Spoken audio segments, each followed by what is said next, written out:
Tigers baseball on Fox Sports Detroit is presented by Bell Tire.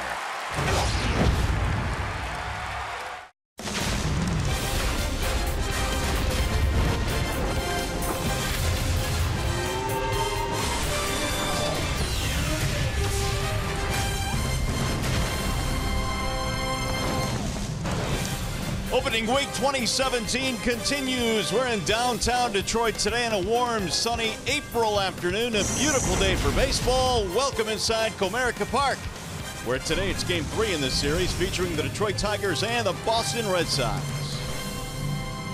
Hi again, everyone, and welcome to Tigers Baseball. Mario and Peppa, Kirk Gibson, glad to have you with us here. The Tigers give you off to a 3-1 start this year. Great baseball here at the ballpark, and a lot of contributions from everybody in the lineup. Well, we've been talking a lot about the bottom 7, 8, and 9 hitters, and it's even more important since J.D. Martinez is on the disabled list. You worry about how long your lineup is. So far, so good the last 2 games. James McCann with 2 home runs there. You see that one on opening day. Jose Iglesias yesterday, and then McCann again. So we talk a lot about this 7, 8, 9. Great contribution so far. But how about the guys at the top? Mickey's at the top, hasn't been hitting, but a huge play in yesterday's game. Makes the sure out. Next player, Pablo Sandoval, hits into a double play ball, gets the Tigers from a man on first to second, nobody out situation into 3 outs, no runs scored, and then they went on to win that game. All right, now the Tigers, by and large, have gotten some really good starting pitching at the beginning of the year here. Daniel Norris goes today. What do you expect from Daniel? Well, I think Daniel's going to be very excited. We saw Boyd in his first start. The younger guys seem to be a little more hyped up. I can relate, certainly can relate. But I talked to Alex Avila, who's going to catch him today, and he's going to try and get him to throw all of his pitches early, try and get him under control, get in a rhythm. His big thing, really, the first 2 years in 15, he had an oblique strain, then he had a back strain in 16, another oblique after that. So he's just going to have to learn to throttle back. He's a little bit of a wild stallion. He comes out of the gate charging, just kind of learn to temper his abilities and get healthy and use his pitches to his advantage. He should have a good one today. All right, after a short break, we'll send you back down to the Call Sam Studios, check in with Mickey York. Coming up on this one here today, the Tigers have their work cut out for them. Guess who's on the mound? A former friend turned foe, Rick Porcello, the reigning Cy Young winner in the American League. Tigers, Red Sox, next.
runs in the first 2 games of this series. Welcome back to American Park. Tigers trying to make it 3 straight over the Red Sox. Yesterday they were powered to a 4-1 win on the strength of a pair of home runs, and we're hoping for 1 more today, because if the Tigers combine for 3 or more home runs in this game, you win. Bring in a copy of the box score to a participating Arby's location tomorrow and get a free small order of curly fries. You can find a copy of the box score in your newspaper or on the Tigers page at foxsportsdetroit.com. Can Jose Iglesias pick up where he left off yesterday? Tap into that power supply once again. We shall see. Mario and Gibby bring you the game next. Enjoy it, everybody.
In downtown Detroit, the Tigers and the Red Sox get together here this afternoon for Game 3 in the series, and Daniel Norris will be on the mound for the Tigers. He is presented today by Family Heating, Cooling, and Electrical. Well, let's take a look at 13 starts last year, 4-2 record. Whip at 1.40. We've been talking about that a lot lately. 71 strikeouts, 22 walks. Opponents hitting .271 against him. He actually is coming off a bout with a dead arm. I remember he had a tough outing back on 3/27, but he's feeling much better, he says. Here's the lineup he will face today for the Red Sox, presented by the Metro Detroit Chevy dealers. It'll be Pedroia batting leadoff in this game today, followed by Benintendi and then Mookie Betts, who's back in their lineup after suffering from the flu. Young, Moreland, and Selski in the middle. Bradley was hurt in the game yesterday, not playing. Leon, Sandoval, and Hernandez wrap it up for the Boston Red Sox in their starting 9. So we're ready for baseball here today. The Tigers off to a 3-1 start, courtesy of their 4-1 victory yesterday. And they've won the first 2 games in this series against the Bo Sox. Always want to win the series, so today's win would ensure that. And here we go. The first pitch of the ball game is outside to Dustin Pedroia. Daniel Norris, the final Tiger, making his first start of the year. Facing a Boston team that, as we mentioned, has suffered some injuries and the flu and all kinds of stuff going on there. And there's a swing and a foul. 1 ball and 1 strike on Pedroia. Well, the first time around, everybody, whether it's on the mound or up at the plate, very anxious. The first game of the year, their first regular season game. Daniel will have to get through that. Most have handled it well. Here's the 1-1 pitch. 2 balls and 1 strike on Pedroia. We talked, Gibby, about this at the top of the show, but a lot of that is on Alex Avila today to kind of guide the youngster. Yes, it is, and he's going to have to recognize what pitches are working. He told me he's going to want to try and get all of his pitches in play early. That's driven straight to center field. Leadoff single for Pedroia. Let's take a look at the Tigers starting defense today. A few changes. J.F. is in left again. Andrew Romine getting his first start in center field. Tyler Collins in right. Castellanos and Miggy. Iglesias and Kinsler on the infield. That's the same Alex Avila catching Daniel Norris today. Big double plays turned yesterday by the middle of the infield. Middle of the diamond. Miggy did a good job of setting that up. We talked about it in the open. Good experience taking effect there. Take your out and turn the double play. Here is Benintendi, and he looks at a strike. Benintendi, 3 out of 15 to start the year. He has knocked in 3 this season.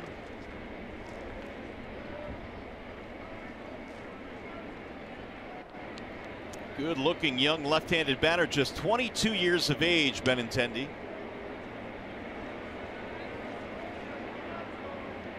Here's the 0-1. Quickly 0-2. Good hammer there.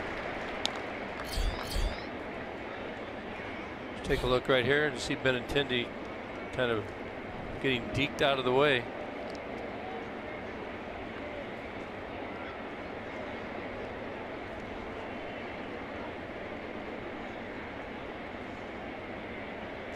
Now Norris ready with the 0-2 pitch. And Benintendi watches it slide outside. 1-2. Well, here's the previous pitch. Got the breaking ball again. Alex trying to get him to throw all the pitches. That ball starts right at the shoulder and breaks right over the middle of the plate. Then they'll also start that pitch over the plate, breaking out of the zone for chase swings as the game progresses. In the air to shallow center field. Romine coming in. And Benintendi is out, 1 gone. Here are the field conditions today, presented by Ace Hardware and the Scotts Company. And we're here to tell you it's a beautiful day. 66 right now as it marches toward 70 degrees. Can you read that? Marvelous. Marvelous. We'll take it. The fingers are getting fatter. It's not fine print anymore.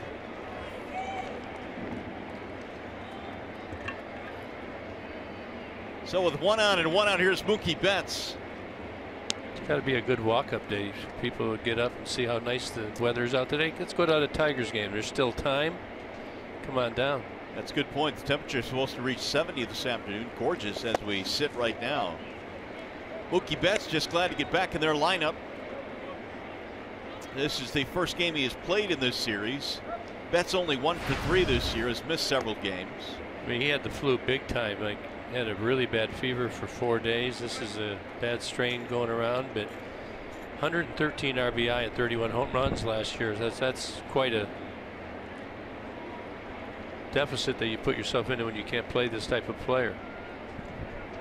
Well, we talked about this yesterday, but with the players they had out of their lineup yesterday, over 300 RBIs from last year that John Farrell did not have at his disposal. You had Bogaerts, Alexander Bogaerts, and Hanley Ramirez were the other 2 that we were talking about, and along with Betts. Well, they get Betts back today. They lose Bradley, who's having an MRI on his knee. after tripping around the bag at first base yesterday. A strike called on Betts. Yeah, we read reports where they said he thought he was going to play, but we talked about on the air that it looked like he hyperextended that right knee. Hopefully he will not need surgery, and it'll just take him a couple of days to get back on track and be able to play center field. Boy, did he make some plays yesterday. Yeah, he covered a lot of ground out in center field. It's fouled back out of play. 1-2 on Betts. I mean, he cost somebody some points and picked the stick. No question. He got Nick Castellanos twice. Once on the single, once would have been a triple. 4 points. Instead, none. Who had him yesterday? I'm trying to remember. It wasn't me. I had him the day before. Not much loyalty so far in that game. No, there isn't. Day in and day out, we're just kind of jumping ship, aren't we? Here's the 1-2. The runner goes, and it's slapped foul back out of play. They had Pedroia on the move there. Doesn't run that much anymore, but he felt pretty secure about that. That's why he went. Didn't feel that Danny just went first move. Pedroia got things started with a solid single to center. Betts coming off a year in which he finished second in the AL MVP voting behind Mike Trout of the Angels. Troy had 7 steals last year, caught 4, so he probably won't be going again. 2-2.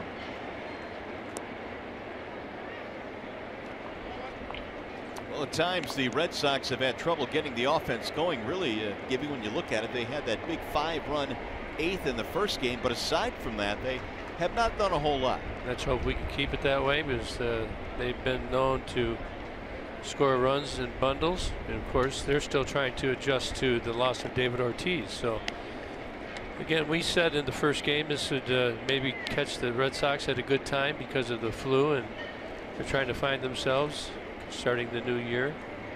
So far it's been good for the Tigers.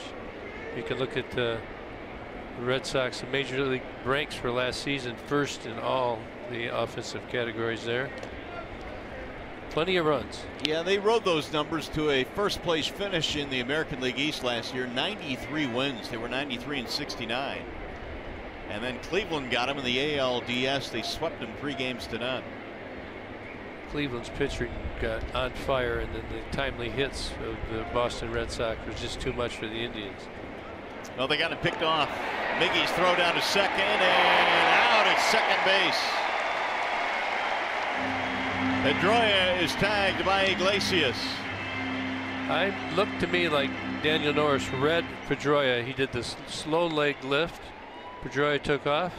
Norris made the adjustment over to first, and Miggy, as always, with that clean, accurate double play.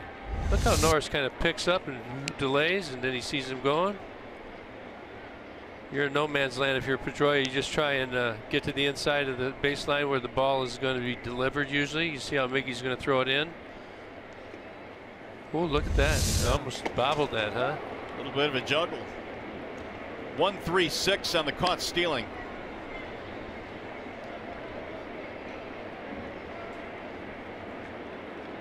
It's good work by Norris, Alex, and really the whole bench. That could have been a call to throw over from Brad. 3-2 now on Mookie Betts. Just underway here in Detroit. The Tigers and Red Sox. And he walked him. Norris wanted that, did not get it.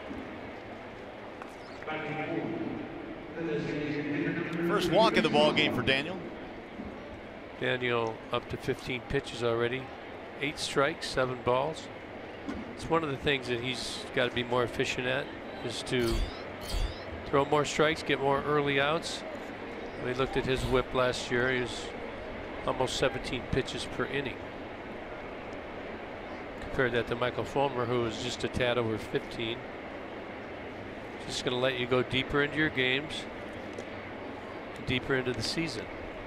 Well, what was so impressive about Norris last year was his month of September. He pitched really well down the stretch, which gave the Tigers hope that he would certainly continue that this year.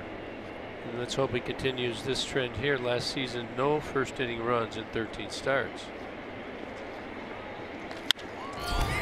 In the air to center field, not deep. Here comes Romine, and that is that for the Red Sox. No runs, a hit, a walk, and one man left.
First here at Comerica Park, their starting lineup presented by the Southeast Michigan Ford dealers. For the Detroiters today, Kinsler, Castellanos, and Cabrera in the top three. Miggy still looking for that first hit. Then Victor, then up, then Collins. Got Avila, Romine, and Iglesias at the bottom.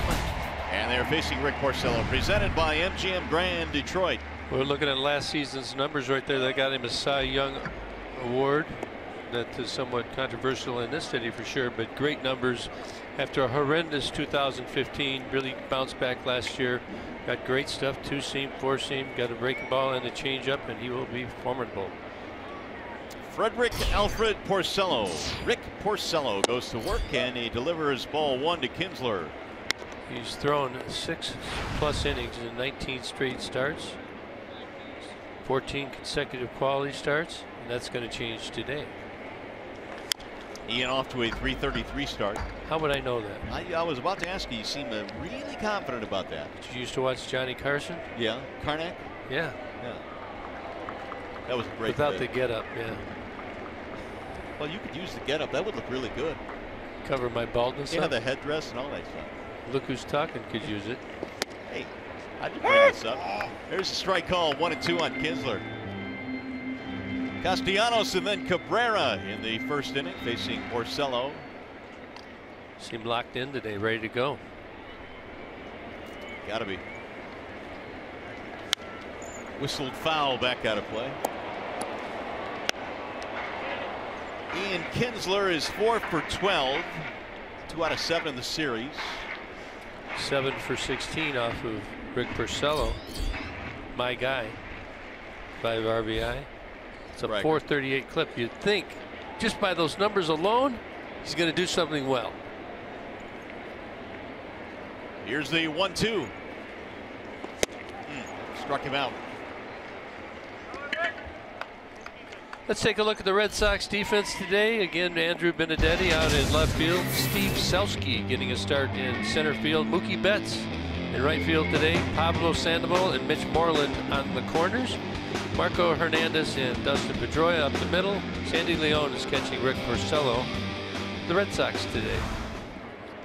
Porcello, 28 years old. 22-game winner last year and winning the Cy Young Award. Only 4 defeats. And really, when you look at the evolution of Rick Porcello, he was always a consistent winner here, Gibby, but he really, for whatever reason, put everything together last year. Yeah, well, there's huge expectations on him as well, and maybe he didn't live up to those. A first rounder for the Tigers. He was a supplemental pick, wasn't he? He was. He was picked back towards the end of the first round. On the ground to the shortstop and through. Hernandez couldn't get it. Castellanos has a single.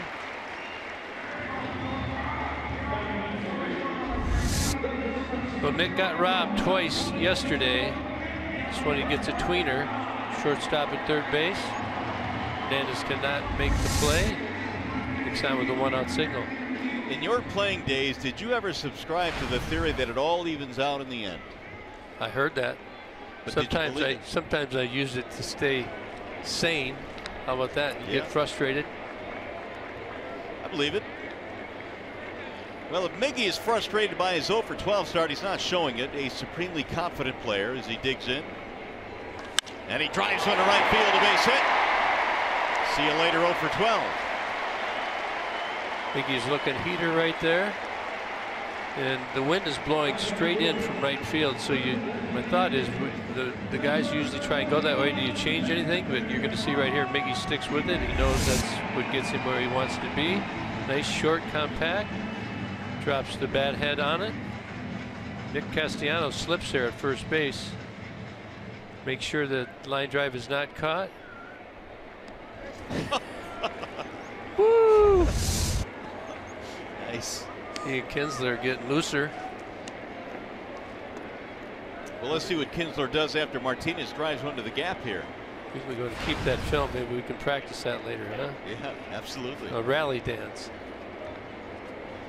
Victor, the DH again today. 2 out of 11 to start the campaign. Couple of RBIs. Porcello's going to be looking to get this double play, trying to get the ball on the ground. Ball 1. He'll throw that sinker, the 2-seamer down the way and up and in with the 4-seamer. Has the curveball and the changeup. He'll mix any pitch at any time. And last year he could throw it anywhere he wanted to. He missed on that first pitch there. He was trying to go down and away, and he missed in. Of course, the byproduct of all the ground balls that he gets is he will give up quite a few hits. And he's allowed 2 already in this inning. There's a strike called on Martinez.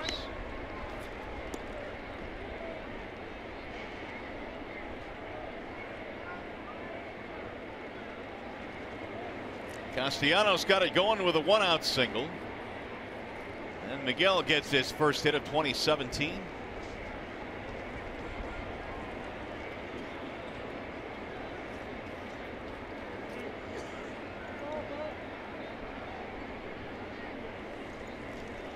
Swing and a miss.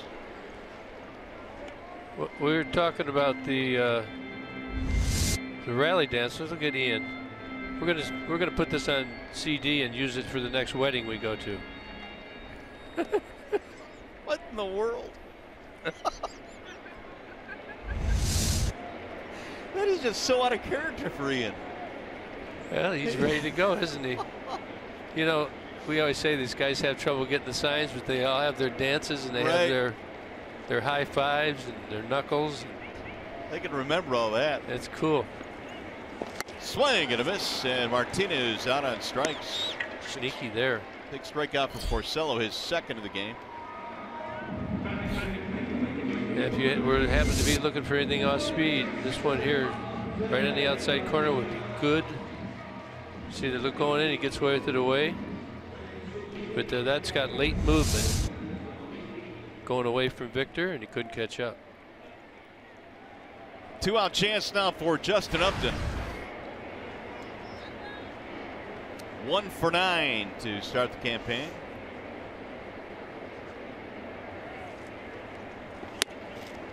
Bender drops in for a strike. Porcello last year struck out 189 batters, and that was a career high. So his strikeout numbers were up despite all the hits that he allowed. Tigers' 5th hitter. Only 13 pitches.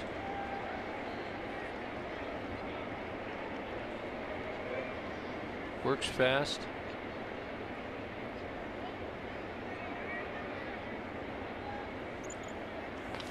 Bouncer back up the middle, going to find a hole, base hit. Castellanos coming around third, and he will score. It's a 2-out RBI single for Justin Upton.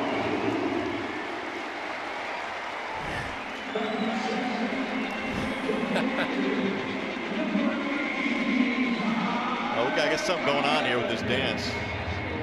gonna have to follow this all game long.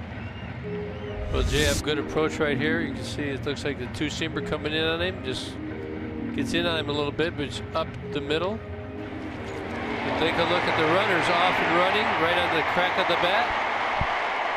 Tigers pick up 1 run. That'll be the first RBI of the season for Upton. Tigers string together 3 hits against Porcello. That'll bring up Tyler Collins. Simo's down there whooping it up too. Got a couple points there. Single and an RBI. The pick stick contest has become It's on my mind. it's really important. You get up every morning and you think about who am I going to pick? Pick the stick. What order am I going to pick? Yeah, that's the most important thing. What's the draft order? Mickey York, by the way, still looking for his first point of the year. How many games has he been here? All of them? On the homestand, yeah. Well, no, 2 of them. So Mick and I have had 2 games. You've had how many? 4, 5? It's your 5th game? Yeah, all of them. 1 ball, 1 strike on Collins. I know what your point is. Your point is I should be leading because I've been here for every game. Well, I think Kristen adds 2 per game. She gets 2 for some reason. 2 picks. 2 balls, 1 strike. Collins gets the start in right field today against the right-hander Porcello. Watch, that'll bait Kristen right in. I'll guarantee she's on. Heard that on her IFB. She's gonna want to get on. She can't take it.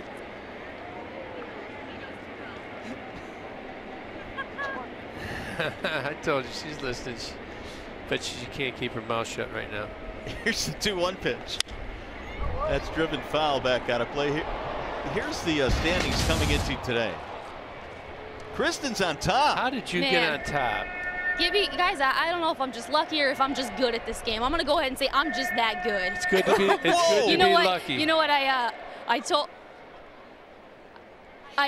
I'm doing pretty good with beat the number in Pistons right now. But hey, guys, before the game, I told Nicholas Castellanos, I said, hey, we got this game. Pick the stick.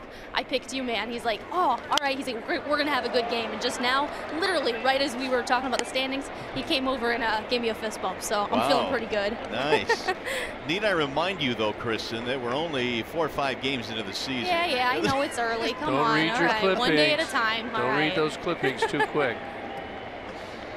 There are the pick the stick selections here this afternoon.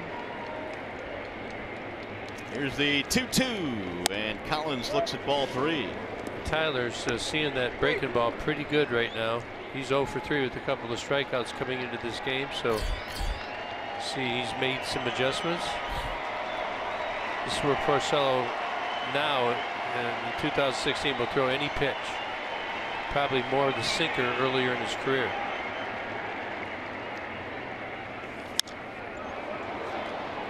Well, the Tigers driving up the pitch count early on Porcello.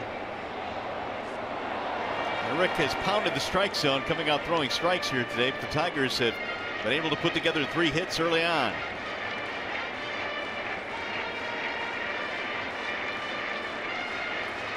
Another great crowd here this afternoon. Yeah, you can tell there's energy. Early energy. It's going to be something off speed. Better than 32,000 here yesterday. Driven to right field and deep. That ball is going to go to the track and caught in front of the wall by Mookie Betts. Good AB though. Collins gave it a ride, not deep enough. Justin Upton with an RBI single up the middle to give the Tigers a 1-0 lead. Let's dance.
Baseball on Fox Sports Detroit is brought to you by Comerica Bank, a part of Detroit and the community since 1849.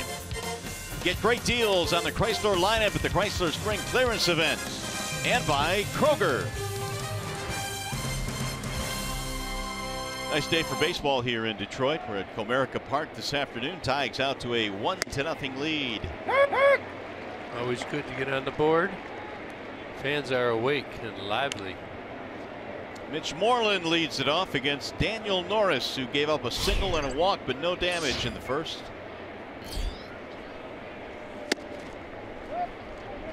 1-1 on Moreland. Selski and Leone to follow for the Red Sox. 1-1 count, the biggest count of impact in the whole sequence of an at bat. Either get 2-1 or 1-2. So it puts the hitter in the driver's seat with the 2-1 count. Tigers have the big shift on against Moreland. It's Castellanos swinging over. That is Kinsler in short right. And he busted him inside, and the count goes 3-1 on Moreland. He pulled 3 balls yesterday, all to the right of second baseman Kinsler. So everything was over here to this side. 1 here and 2 out here.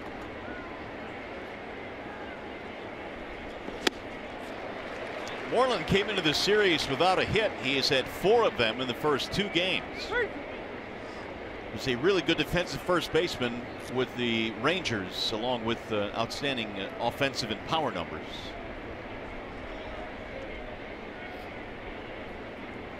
One of the better fielding percentages among first basemen. He'll take his walk.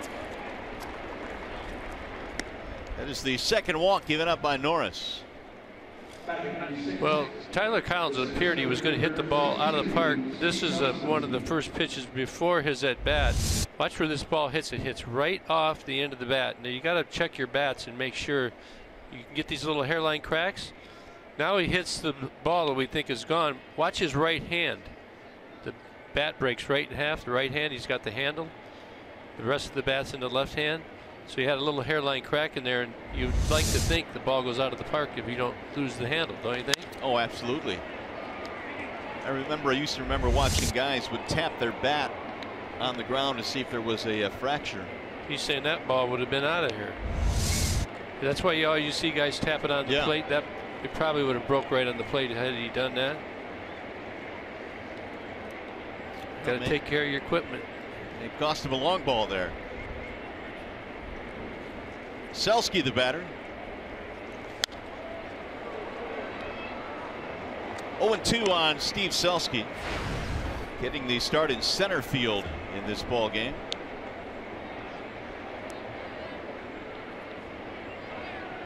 Jackie Bradley is out, having an MRI on his knee after being injured yesterday, and Selski gets the call, so they're dropping like flies for the Red Sox. They've not been able to put their A lineup out there for some time now.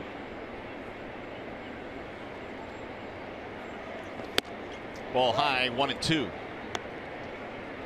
were mentioning Norris's dead arm period down in spring training. That was on the 27th. He gave up 9 runs against the Atlanta Braves in his start, but then bounced back after that start and did nicely, and that kind of gave Brad some confidence that the dead arm was back to normal. A swing and a miss. Down he goes. When you get ahead in the count, the hitter becomes much more aggressive. They must protect. You're going to see the grip here and the chase pitch. This is what happens. You see the fingers on the outside of the ball. Break the ball down in the dirt. Alex gets down. Easy block. That's the difference between being ahead and being behind as a pitcher. Of course, there are some hitters are very aggressive, some aren't as aggressive, but you have to learn as a pitcher and a catcher who likes to offer more frequently. I was in the game. I didn't like them to waste any on me. Barkey say, how can you swing at that pitch? I'm looking for it. Not going to waste them. Here's Sandy Leone, who is 5 for 12 on the year.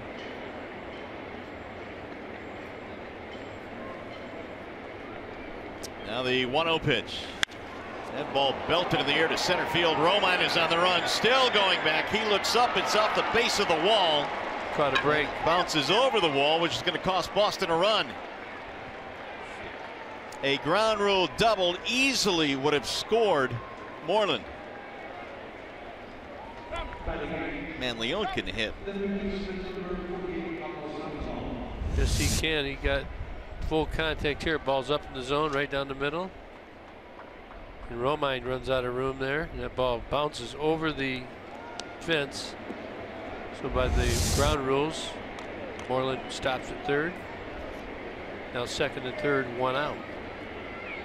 Tigers are going to play the infield back, as they should. Here's Pablo Sandoval.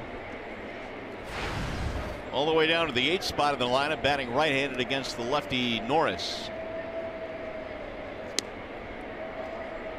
He's going to be aggressive here. Ground ball, third base side. They're going to come home with it, and the tag is in time. Nick right to Avila for the out at home.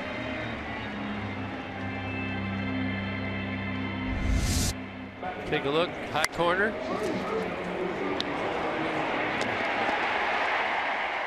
Part of this right here, you want to make sure you have a throwing lane. Nick knew he did. He got the ball in there very quickly. Mitch Moreland doesn't slide. Nice concession. Yeah, no doubt. I was thinking the same thing. 2 gone now for Marco Hernandez.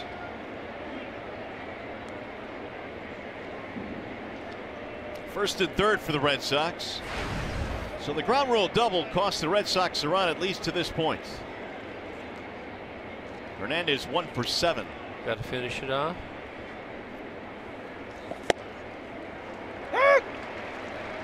Now you want to take a look right here. You got first and third. We're only in the top of the 2nd inning. You're an outfielder. You're asking yourself, where do I play? Do I play in? Do I play back? I would stay probably about normal depth, because you don't want to cheat in and try and get a little dinker. Because if it gets over your head, you're giving up another run. You want to make sure they need 2 hits to score that runner from first. 1 ball, 1 strike. Hernandez has been playing shortstop in place of Xander Bogaerts, who's on the bereavement list, the death in his family. So he is scheduled to come back tomorrow. But in the meantime, Hernandez called up and has gotten the start in every game so far in the series. The 1-1.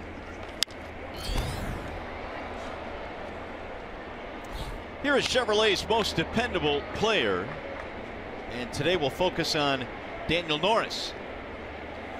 Consecutive starts with 3 earned runs or less. Pretty good. Daniel Norris on top there, 19 JV. Rick Porcello. So all the most dependable pitchers are in the game today here at Comerica Park. 1-2 on Marco Hernandez. Line drive to left. That's going to drop, base hit, and score the run. Hernandez goes the other way with it, comes up with a 2-out knock. 94-mile-an-hour fastball out over the plate. Hernandez just goes with the pitch.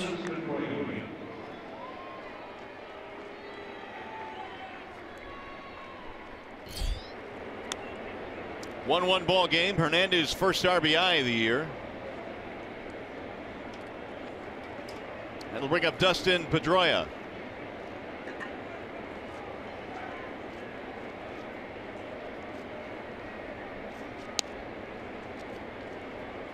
I'm going to cut this inning off right here.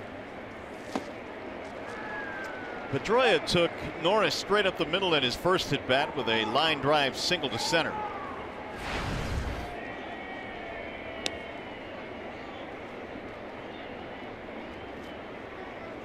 Pedroia coming off a tremendous season, reaching 200 hits last year for the first time in a while. Hadn't done that since 08 when he was the MVP.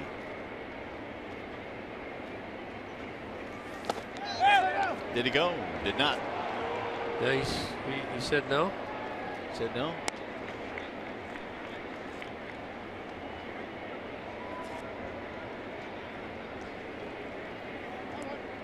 1-1.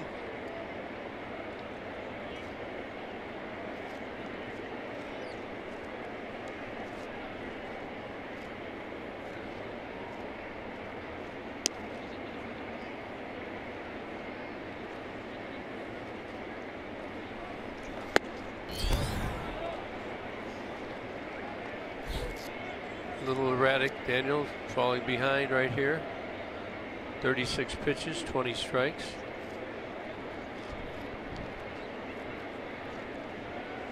Pedroia has been a great two-way player, not only an outstanding offensive performer, but also 4 Gold Gloves in his back pocket as well.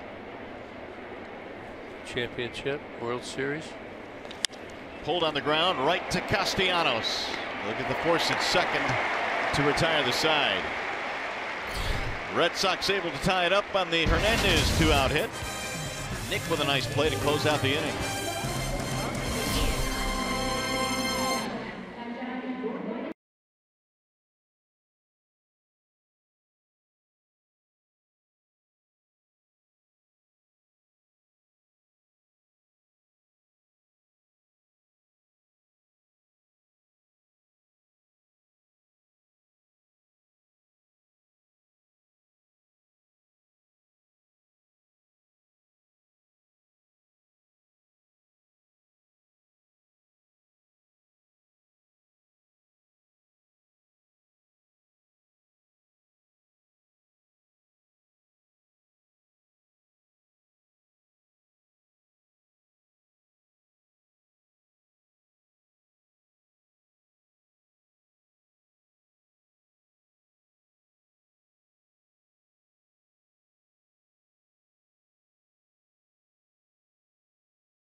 Second, Menards brings you the big money encounter. Here are some particulars and a guy that you're pretty familiar with, Rick Porcello.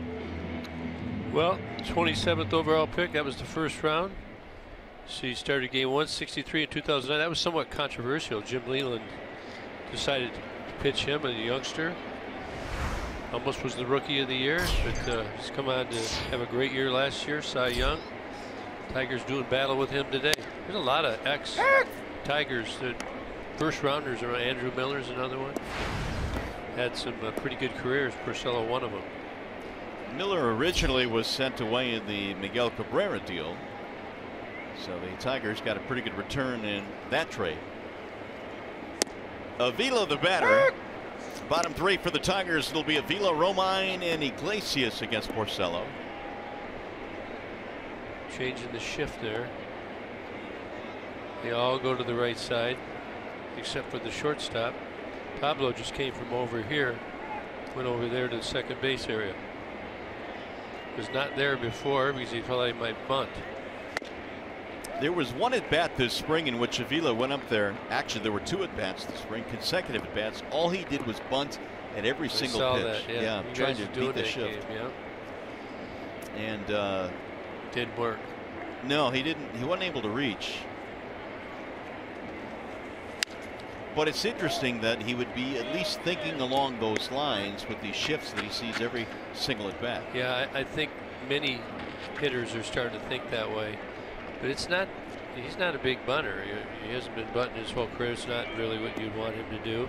So it's not easy to just lay a bunt down there and think you can beat it out, because it's actually forcing you to do something that you're not known to do. Spring training is a good time to work on it, as he did. See if it pays off here at some point during the season. 2-2 on Avila. The wind is whipping today. It is, isn't it? Much more so than the first 2 games. Blowing hair around up here. Where? There's a ball that just missed. 3-2 now on Avila. Alex, there's the flag out there in center field. Alex had a double in a pinch hitting role in Chicago to drive in a run. You can see, we'll show that picture again. There's 2 flags, one on top of the scoreboard, one in straightaway center field. A little bit different. Good patience by Alex. Tell you, I like the bottom of the order. Now this is that's the center field flags. We go up to the top. Scoreboards, they're a little more wind up there, so we brought this up yesterday. What flags do you look at? I tend to watch the one. He's right here. Those are dead down low, so you would think you'd get a pretty true read. But the ball can get into a jet stream, and you got to be ready. Do your pre-pitch preparation. Here's Andrew Romine. I like with Porcello, he's got 30 pitches, 21 strikes. I mean, he's had 22 pitches coming in with 17 strikes. Throwing a lot of strikes. I like hit and run down here at the bottom of the lineup. Romine can do it. Iglesias can do it. Get a good 1-1 count. Leon able to pick it up. 1-1. Romine last year played every position but catch. And the thing about Andrew is we've often talked about how he's really very good at every position. He committed just 2 errors all of last year. Playing all those positions, the different ones. I mean, it's amazing with all the moving around that he did. Well, he's embraced his role. The 1-1.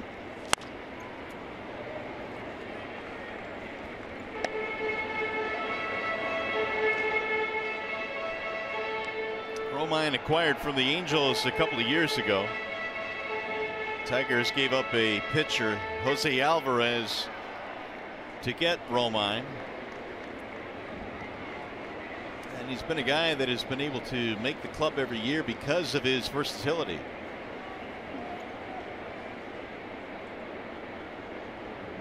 The 1-2.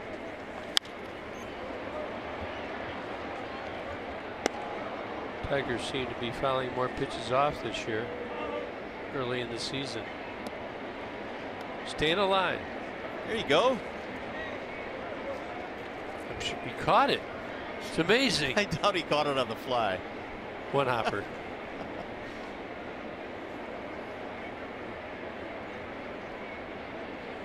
And again, the 1-2.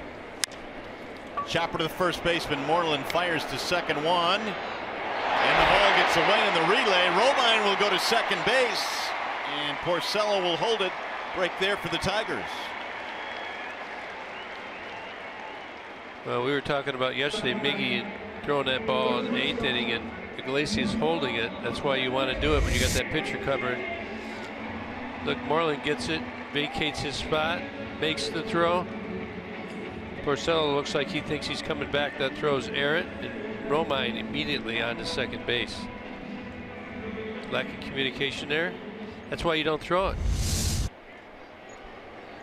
Nevertheless, Tigers have a runner in scoring position. We'll take it with Jose Iglesias. 1 down. Big day for Iglesias yesterday. Double and a homer. His first 2 hits of the season. You're going to charge the shortstop with an error, so it's fielder's choice E6 on that play. And Iglesias looks at a ball high.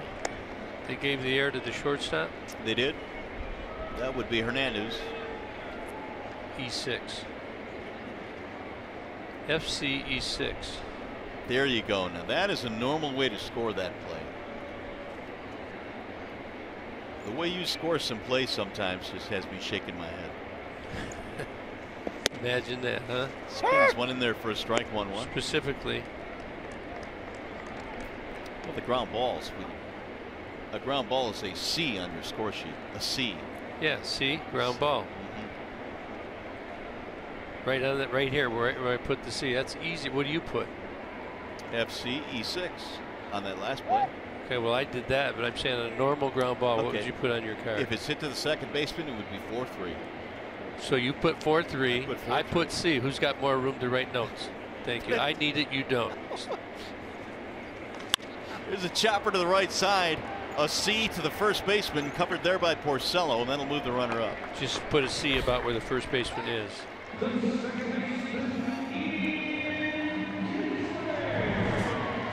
Here is the Bernstein advantage. How about Ian Kinsler's numbers against Rick Porcello? 7 for 17, a couple extra base hits, 5 RBI.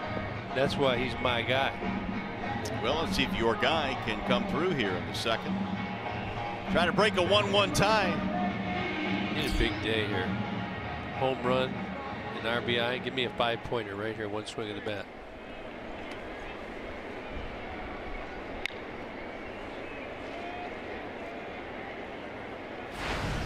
Romine at third with 2 outs. Each ball club with 3 hits on the afternoon.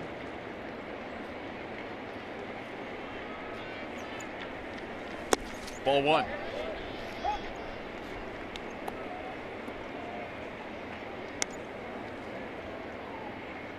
Porcello's a guy that really hasn't walked many in his career. After joining the Red Sox, his walks per 9 was about 1.5 per 9 innings, which is outstanding.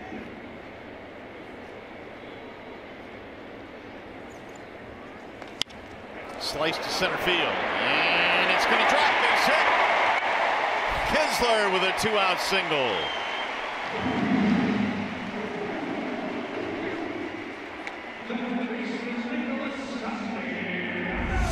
Well, there's a 2-pointer. You see he's got the circle change right there. He turns it over, gets in on Ian, but he fights it out there straightaway center field. Jackie Bradley's not out there today, and it drops in. Tigers get their second run of the game, 2-0. I wonder if the wind had anything to do with that as well. Yeah, again, it's a big swing, and when you get jammed like that, it's kind of like hitting a changeup, so to say. Well, here's Castellanos now with 2 outs. Tigers have their second run and their 4th hit.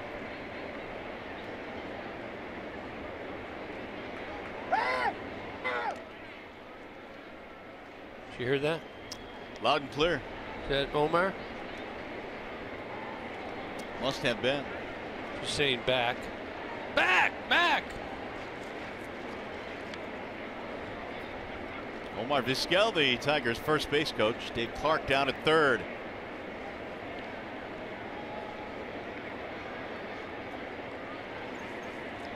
Boy, didn't even stop there. Hammered to center field. It's going to be caught, though, by Selski. Hey, Nick's hammering the ball. Hard hit ball for out number 3. Tigers get a run, though, on the 2-out RBI hit by Kinsler.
As we head to the top of the third, time now for a game break brought to you by Chrysler. Did you see what happened in that Phillies-Nationals game last night? The Phillies tagged the Nats for a club record 12 runs in the first inning, capped off by a Tommy Joseph RBI single. 16 batters, 9 hits, 2 outs made on sac flies.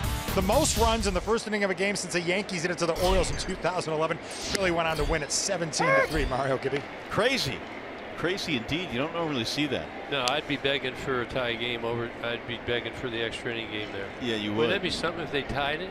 It would be. That's an ERA that was blown up. There's a fly ball to shallow center field. It's going to be Iglesias to the grass. That'd be a test of wills for sure. You get down 12 runs early. Philly 2-3 on the year so far. 12 first inning runs yesterday, most in the major league since the Yankees in 2011. And there's some inflated ERAs on that, isn't there? Especially Guthrie. 10 runs in less than an inning pitch. Wow. That's what they call taking it for the team. That has many meanings, actually. Here's Mookie Betts. What does? Taking it for the team? Yeah. What would some of the other meanings be? Well, I just gave you one. It's you're up. Well, no, you're the one that says there's many other. There's a ball high to Betts. One okay, ball, I'll one give strike. you another one. Okay. Bases are loaded. Ball's coming at you. You just kind of stick your elbow out. Yep. Take one for the team. Take one for the team. What were you thinking? Well, those are the only two that were ever created in history for that saying. 1-1 pitch is low. 2 balls and 1 strike. Oh boy. That's all I can think of. On camera. Correct. It locked up.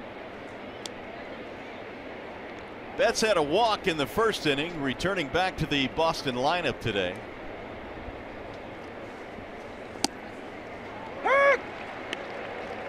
Mookie Betts really just, I mean, you talk about guys taking that next step. His home run numbers jumped last season. You and I were talking about this, Gibby, the fact that you just believe that he's a guy now that's kind of maturing. Well, he had, what, 80 RBI the year before, 113 last year. These guys, these young guys, they get in, they get acclimated. Hey, by the way, stay tuned to Tigers Live. Following the game, we select the Fox Sports Detroit Tigers Player of the Game, presented by McDonald's. Stop by for your breakfast favorites, now being served all day. And what a day it is. Warm temps, Tigers baseball. Chris Young standing in. Tigers have a 2-1 lead here in the third. There's strike one from Norris.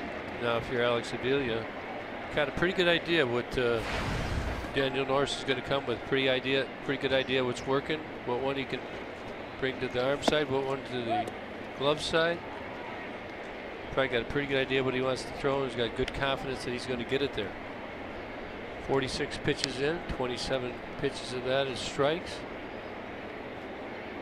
Here's something else. He's 10 of 13 in first pitch strikes. Here's the 1-1. And you may wonder why that's such a big deal, but what's the old saying, the best pitch in baseball is strike one? It becomes a defensive at bat from the hitter at that point when you're down in the count. Here's the 2-1. 2-2 on Young. Chris Young bumped up to the cleanup slot today. He was batting 7th in the ball game yesterday. Really respect this kid.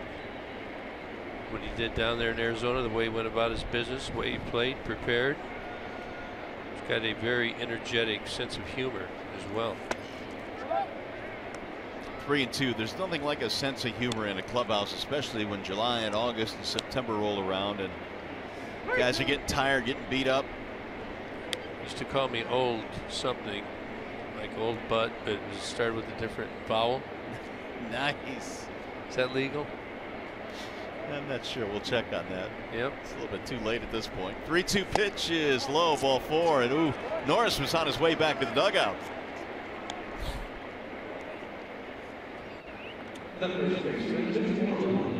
Daniel wanted this pitch, did not get it. Throwing the ball inside. You can see it is in off the plate. A lot of pitchers will do that. Sometimes they hope to influence a later call. But to watch CY over there, he will run.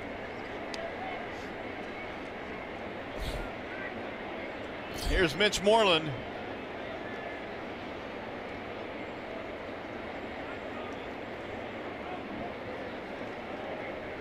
Norris now has had at least one walk in every inning so far.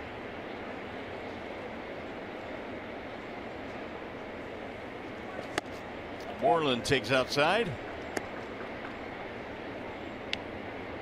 Tell you, Moreland's had some pretty good at-bats. Got the walk his first time up in this game. On base a couple times yesterday. Had a double and a single. Last year, lefties batted just .214 against Norris. Moreland drives this one to center field. Romine is on the run, not going to get it. It's going to go all the way to the wall and score a run. Moreland on his way to second, pulls in there with a double.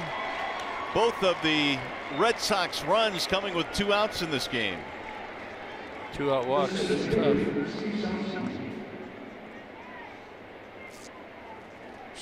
Chris Young walks, and Moreland here with an early count. It's a 1-0 count. He's got pop. If he energizes this ball, Romine thinks he's got it, then it just got jets on it. It's a long way out there. Chris Young around to score, tie score.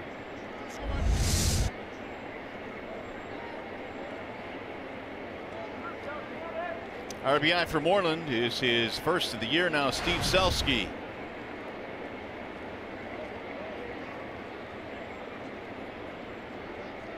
Strikeout victim back in the second.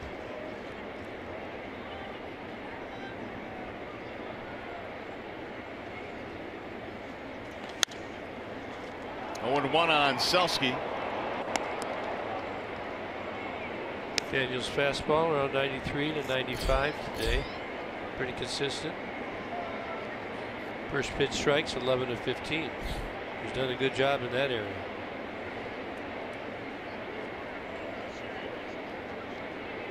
Selski was picked up off the waiver wire. Debuted last year with the Reds. 1-1. He was a good example of how you can make a ball club by having a good spring. Selski, 356 this spring with 4 home runs. That's hard. You have to have a really good spring, because generally when you come out of the woodwork with a good spring, it's not the only measurement to make that team. Totally different game during the regular season. Bouncing ball to second, right at Kinsler. Selski is out, and so are the Red Sox, but they have tied this ball game up on the 2-out hit by Mitch Moreland.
Kinsler did not have a typical off-season like the rest of the guys. He wasn't at spring training for most of it because he was representing Team USA in the World Baseball Classic.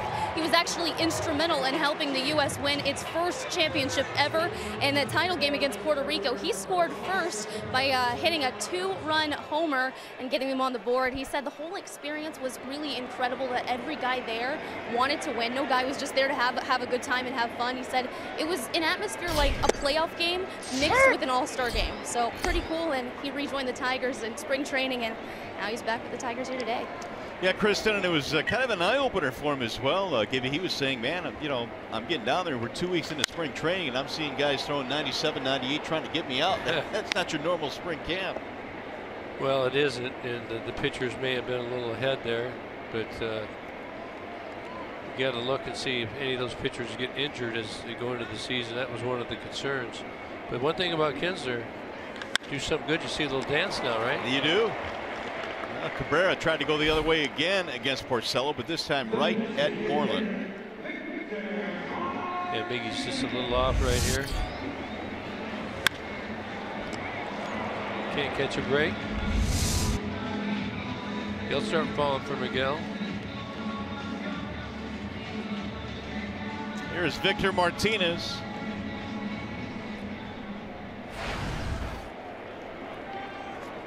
Victor is a former Boston Red Sox. In fact, he played with the Bo Sox in 09, and then 2010 was traded from Cleveland at the deadline in 09. He'll drive on a center base hit. 1-out single.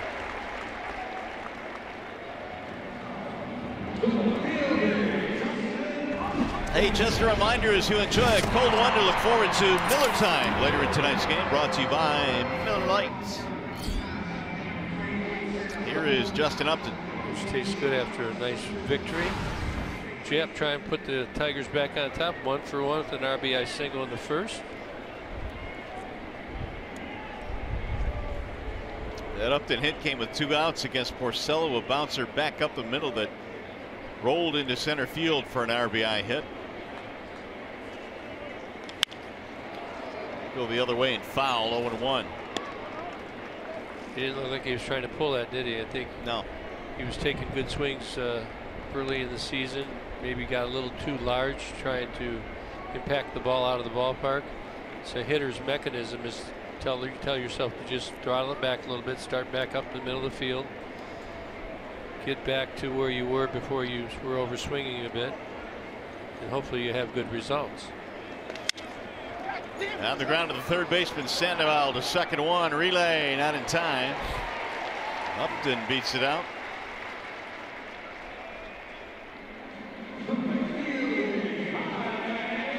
Hey, the Twins come to town for a 3-game series Tuesday through Thursday. Save on great seats with weekday value back and get 4 tickets, hot dogs, chips, and drinks for just $16 per person. If you'd like tickets, visit Tigers.com or call 866-66-TIGER. We'll be there bringing it on TV as well, in case you don't want to do the ticket thing. Mario and Rod, the A-team. And the Twins off to a nice start, so they're playing some pretty good baseball this year. They're 4-1. You didn't even hear me. I did. Just there's some things that sometimes you just move on. Tyler Collins the batter. This isn't a marriage. I mean, I could see in that case.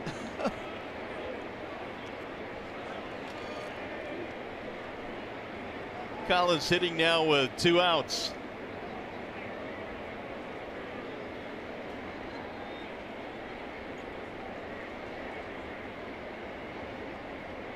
Here's the 1-0 pitch. Bouncer back up the middle and into center field, a base hit. Upton will go to third base. The Tigers have something rolling here.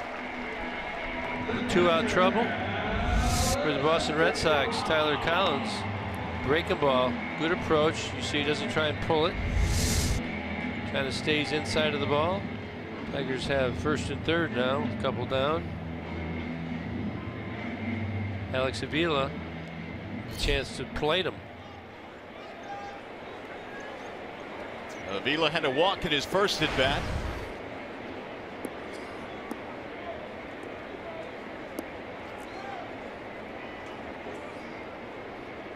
noticing the Tigers, a good portion of them today are either going back up the middle or the other way. Mickey's done it twice. Upton's base hit up the middle. Yeah, they're just trying to get back to where they started. You find your stroke by doing that generally.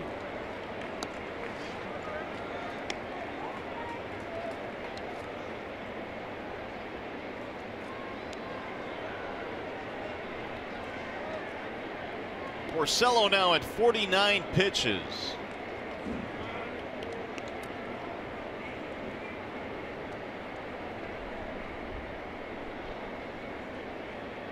First start of the year for Avila. McCann has caught every other game for the Tigers. On the outer edge, a strike, and now 0-2. Porcello's two-seamer there is really running. Leone wanted that ball inside, and it's run out over the plate many times. Got good movement. May not look like much, but he's got good late movement. Hard to square it up. What's this up? He's going to pick over.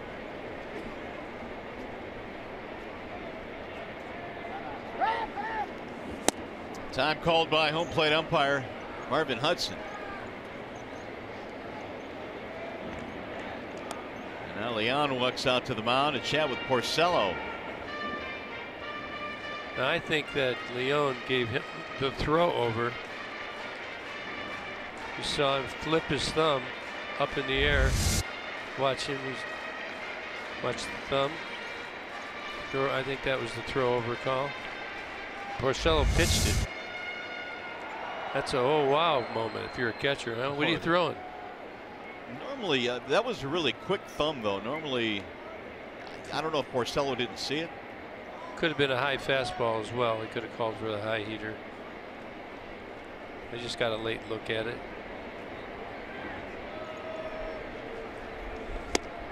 Just off the plate.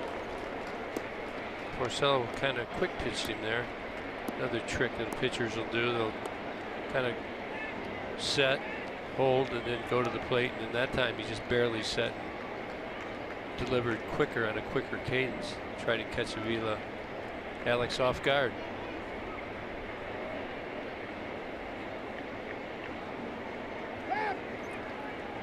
Now Avila will step out.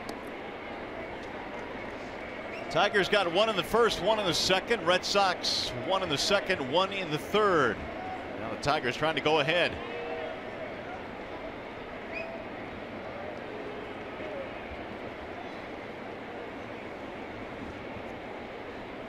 Here's the 1-2. Swing and a miss. He struck him out. So the threat is over. Tigers will strand a pair, 3 in the books, and across town we say goodbye to iconic Joe Louis Arena.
Third Avenue, and what a day it will be later today here at Joe Louis Arena, where we will see the final hockey game played after 38 years of this building's existence. We'll get you started with a very special Red Wings Live at 4:30, the Wings and the Devils to follow, and then it will have about 90 minutes of post-game coverage, which will include many of the greats of the Red Wings past coming back to say goodbye one final time. Guys, we'll see you at the Joe after you're done at Comerica. All right, Keats, thanks. And our farewell to the Joe starts at 4:30 with Red Wings Live. Red Wings and Devils one final time for the Wings at Joe Louis Arena. The special Red Wings Live postgame edition at 7:30 tonight as we wave goodbye to Joe Louis Arena. And yesterday we had Nick Lidstrom in the booth with us talking about some of his memories, and you can just see that Nick won 4 cups at the Joe, and there are some tremendous memories for not only him but a lot of hockey fans here in town. Sandy Leon lays it off and looks at a strike. I remember when Tiger Stadium closed, it was just sad because you remember certain things that happened. You don't ever want to see it gone. And I know Nick, I saw another feature on Fox Sports Detroit. He was talking about when they finally won it, as soon as the buzzer went, where he went, what he did. Popped up. And Norris says, I'll take it, and he does. That doesn't happen very often. People are starting to gather. The Joe's coming to light. This is outside. John Keating was inside. Got the red carpet affair going on at Joe Louis Arena. Players, alumni should start filtering in very soon.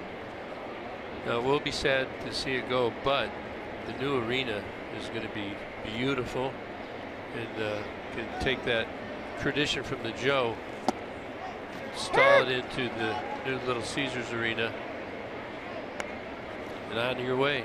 And it's going to seem strange, but on Tuesday morning, Comerica will be the oldest active Major League stadium in Michigan. And Comerica's only been around since 2000. Well, they've been turning it over. It'll bounce in and away from Avila. The amenities of the new stadiums are wonderful, as my mom would say. Wonderful. Well, is that what she says? Yeah. She says it Wonderful. just like that? Wonderful. Well, the just the look of Little Caesars Arena when you drive down Woodward and really come into the Motor City now, it's kind of giving a new look to downtown, and it's exciting. Just keeps getting bigger and better.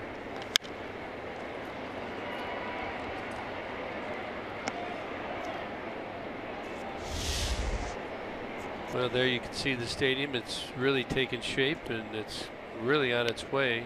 Seats are not in yet, but suites are going to be good. There are places to eat and entertain and yourselves and meet new people. That's where the next Stanley Cup is going to be won next year. Ground ball to third, sliding to his right, Castellanos. 2 gone.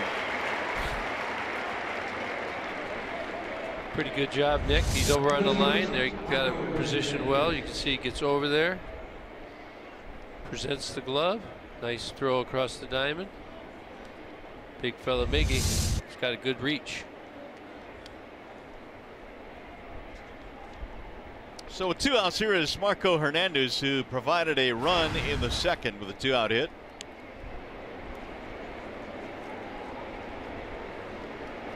Two ball game. We're in the 4th. Ball 1.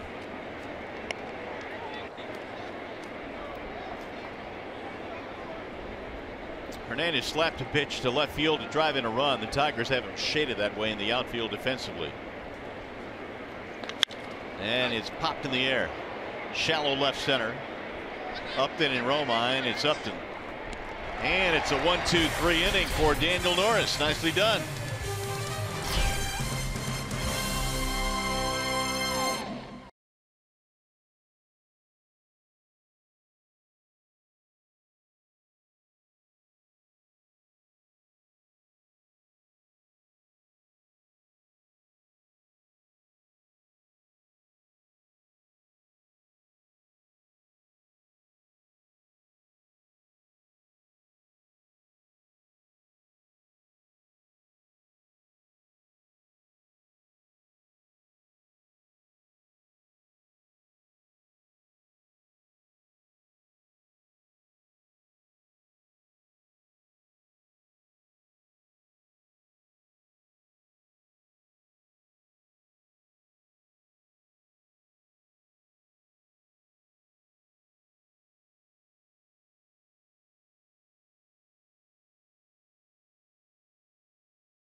on one of the coolest days all year long, or Sundays, Kids Days here at Comerica Park, and the youngsters out in force today enjoying the Tigers and the Red Sox.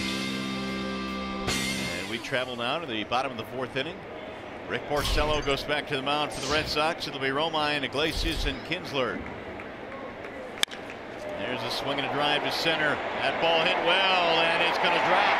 Go to the wall. Extra bases for Romine. He'll lead it off with a double.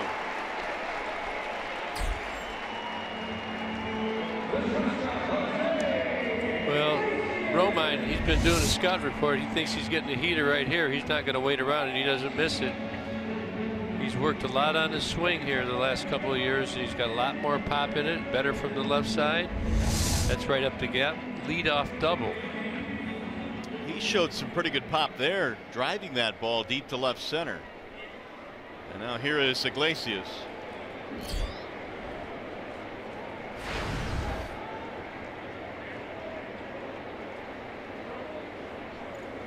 Ground out his first time up. He'll go the other way in a soft line. It's going to be caught on the run. Betts hauls it in.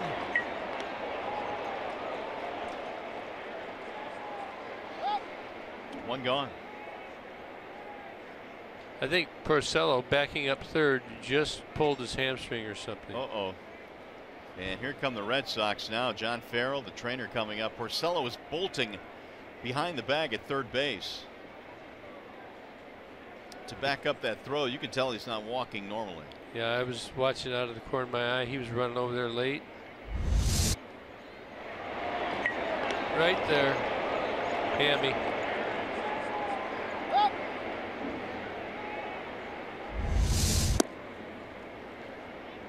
He's throwing. He's going to try and go. I think you worry about he may have ran into the third base coach, Dave Clark, as well. Let's take another look. Oh, he did, yeah. Tried to avoid him. Just clipped him.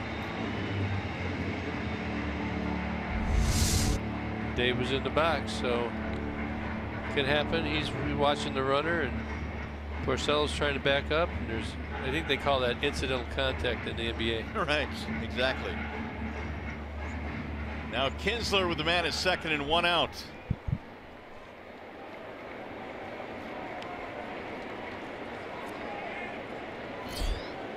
RBI single for Ian. That came with 2 outs in the second.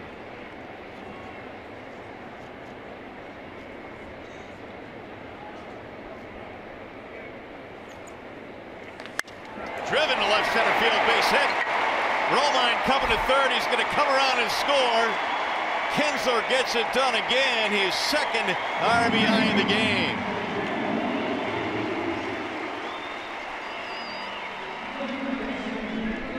The Tigers going to town on the first pitch, swinging right here. Ian Kinsler. You have the runner on second base, Andrew Romine.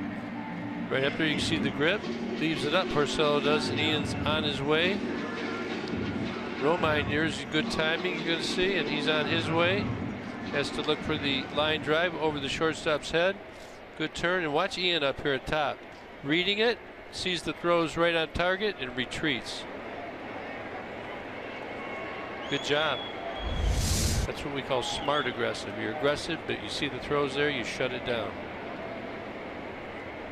Here's Castellanos.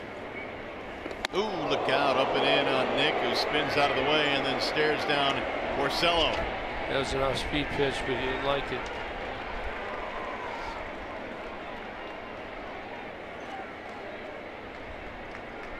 Single and a fly ball. Although the ball that he hit his last time up was torched out to center field. Look at Nick. He just looks like he wants to get it. Down the right field line, slicing though. 1 ball, 1 strike. Castellanos took exception to that pitch up and in. A little staring out there at the mound. That's legal. He can back it up. Bowed up a little bit. By the way, I think I have 4 points. Yeah, you've got Kinsler, don't you? 4-pointer. Hammered Hammered again to center. Selski going back to the track to make the catch. It's unbelievable. He's just pounding the ball. How about the ball he hit yesterday as well? Watch here when he runs across the field.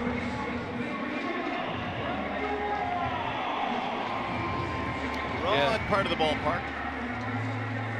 No, he's feeling good. He did no results, but he's hit the ball hard today. He hit it hard yesterday. Nothing to show for it. Again, so the feeling is here, you try and come away from at bats like that, and the one he had his last time with a positive feeling. Well, because he's hitting the ball hard, so you can't be result oriented because there's really nothing you can do but go up there and try to hit the ball hard and get a good pitch, which he's done. So he's prepared and executed well today and yesterday. Nothing to show for it except that the Tigers won yesterday and are trying to win again today. Now it can work on your head where you try and alter things and do things different. That's how you get in trouble. And hopefully the years that he has under his belt, just stay positive. It'll work good for him. Miguel Cabrera singled in his first at bat and lined out right to the first baseman in his last at bat.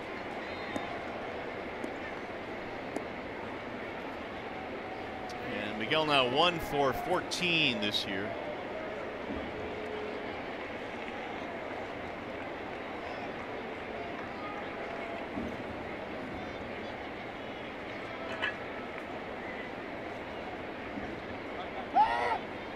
Time call now at home plate.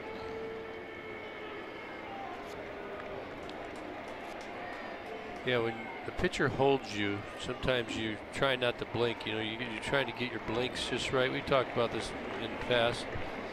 Mickey does a good job. He just stops the whole process. Snap throw, and back in there is Ian.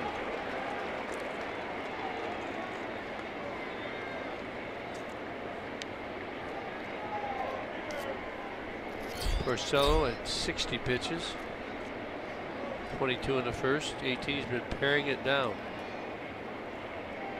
8 so far in this inning.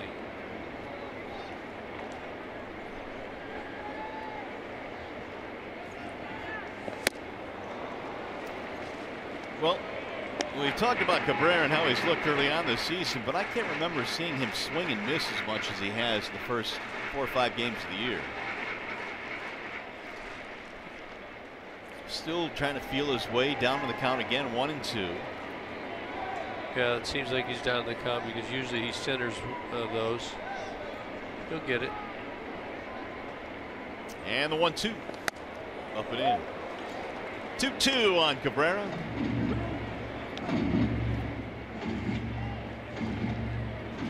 Remember, he went to the WBC as well, and he had the little back tenderness, so I think that put him well behind.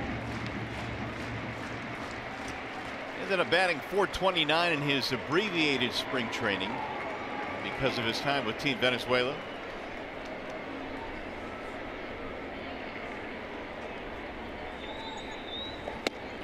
Inside again as Porcello continues to crowd him. Victor on deck. Cabrera 4 batting titles in his last 6 years. Trying to deliver here with 2 outs.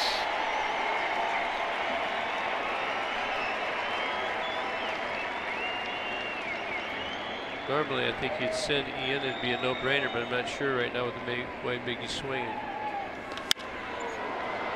Down the right field line. And headed back to the seats.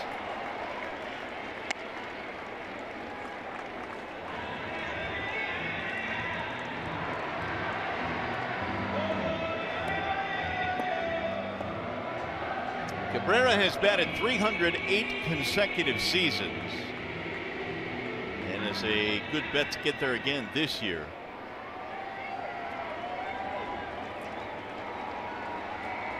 And the other thing about Cabrera is he wants to play every day, every single day. Yeah, he won't bail just because he's not swinging good.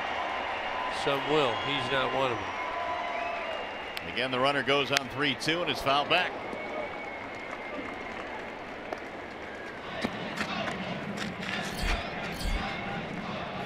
Hard to believe now, but Mickey's been with the Tigers 10 seasons now. ranked pretty good last season. Batting average not up there like it was in previous years, but still a pretty solid year. 38 home runs, 108 RBI, and that's a down year. That tells you how good he is. Swing and a miss. He struck him out, and Porcello finally closes down the inning. Tigers get a run, though, to break the tie. Ian Kinsler does it again. His second two-run single of the ball game. And the Tigers have regained the lead.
Second baseman in the game. They broke in at the same time in 2006. And Kirk, when you look at Pedroia and Kinsler, they have put up some good numbers.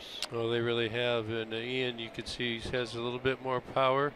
We don't have stolen base in there. I think he would probably lead him as well. Didn't they both play previously with Arizona State for a bit? Right. Ian transferred on to Missouri. Ian actually lost his job to Pedroia and then went to Missouri to play. But boy, they have both carved out tremendous major league careers. Gamers, both gamer deluxes. Pedroia used to be more of a contact hitter. He's still a pretty good contact hitter. And when you're scouting these kids, you know, what do you look at? As a senior in high school, he did not strike out all season. What? Yep. How about that? It's pretty good. I don't care what level it is. That's pretty good. Baseball's a tough game. Yep. Well, I'm sure Pedroia, like many other players his size, probably had to fight the fact that he wasn't very big. Had to constantly prove himself on the baseball field. And as you called him, a gamer deluxe, he certainly is, as is Kinsler. He likes to win. He, I think he gave up his scholarship in college so they could use it to get better pitching. That's a smart guy. It's all about the W's. Especially in college, pitching can be so important. Well, you only have, what do they get, like 11 and a half, 12 scholarships? Scholarships, right. That's it. Big, huge swing there by Pedroia. Down he goes. Boy, Daniel, good start to the top of the fifth. See the ball starting to move down? See the grip right there? Nice slide piece. Right down underneath the bat, and that's what you call a back footer. 86 miles an hour. Looks like it's a fastball out over the plate and then disappears. Nice tight spin. What you want. Threw that one way in front of the plate. What do you got on Daniel's sock height? I like it. I love it. It's like that they do in the NFL now with the pants, huh? Yeah. Is that old-fashioned? That's old-fashioned. I mean, yeah, back in the day they used to wear them. Maybe not quite that high. That's up to the knee. But I like it. Everybody's got their own style. Yeah. Kinsler shows a lot of the sock as well. Miggy does. Now, when guys get into slumps, a lot of times they'll change it up. Nicholas Castellanos, he goes with the low look, and so does Iggy. Pants all the way down. He's a shining white knight over there, huh? Look at there. Yeah, white shoes. Slap toward left field. Upton on the move. 2 gone.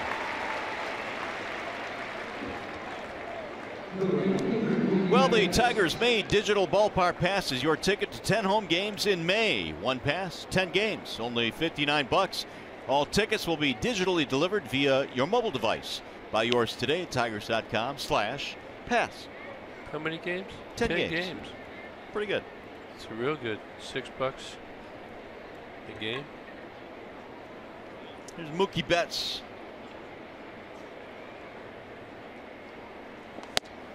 Strike 1 on Betts. Now Norris is starting to pound the zone better and getting the ball down. Getting a good feel for all of his pitches. Back up the middle, redirected. Kinsler throws him out. That's his second consecutive 1-2-3 inning. Daniel Norris looking good in this one. Tigers lead at 3-2. Tigers baseball presented by Bell Tire.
Fox Sports Detroit is brought to you by the Sam Bernstein Law Firm, official legal services sponsor of Fox Sports Detroit.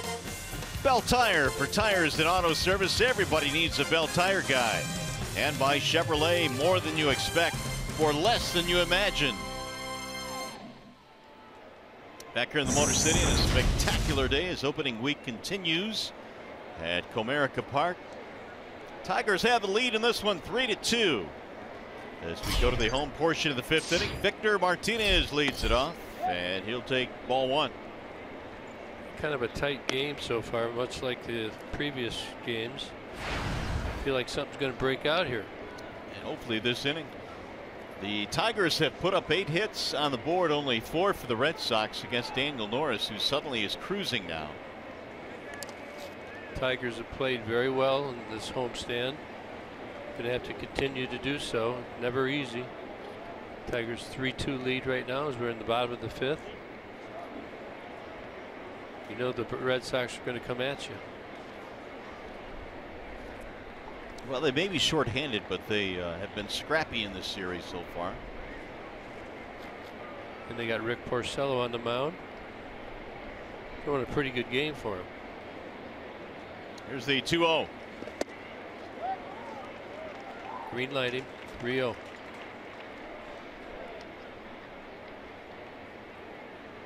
You think they will? I do. I think whatever he wants. Yep. He's got enough at bats that you think that he could make a good decision. There's the strike. How did you decide who you wanted to green light? Which guys you wanted to green light, and which guys you didn't? Well, how they swing, but I used to green light them every game of spring training. Oh, did you? And then I tried to get an idea. Yeah. Because some guys will say they've never swung on a 3-0 pitch. High fly ball, left center field. Selsky is on the move. So is Benintendi, and Benintendi right in front of the wall to make the catch.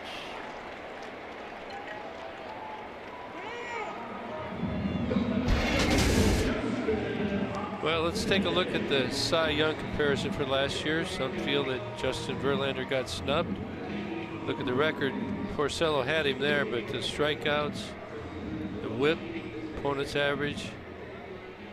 Cy Young, what do you think? I had Justin. Yeah. Well, what happened? Two guys, the writers, they get to name 5 guys, right? And right. They number them 1 through 5. And a couple of guys in Tampa didn't even put Verlander on any of their ballots, which is ridiculous. Which is, yeah. That's why you could call it an honest snub. But of course, we're going to be homers, and we watched Justin throw all year, so we're going to believe that he should have won it. Well, of course. I mean, there's an element to that, and I'm sure all the folks in Boston, all their fans are saying, no, it was Porcello's to win, and I understand that. But I think if you delve into as many numbers as you can and as many metrics as you can, I think Verlander had more boxes ticked off than I agree. Porcello. I agree. Here's the 0-2. Chopped to third, foul. Now, having said that, I'm happy for Rick because he's a really good guy. There is some politics involved. There you can look at the total points, first place votes. JV actually had more than Porcello. That's the first time that the guy with the most first place votes is lost. Right, ever. So he's got the 211 Cy Young, and he's a 2-time runner-up. You talk about the Tampa Bay writers. The Tigers are going to Tampa on the next road trip. You think you'll see those guys? I wonder if they'll show up to the locker No room way. and explain their decision. No way. But they didn't explain it to anybody. I Why would know. they explain it to him? There is no chance of that happening. None.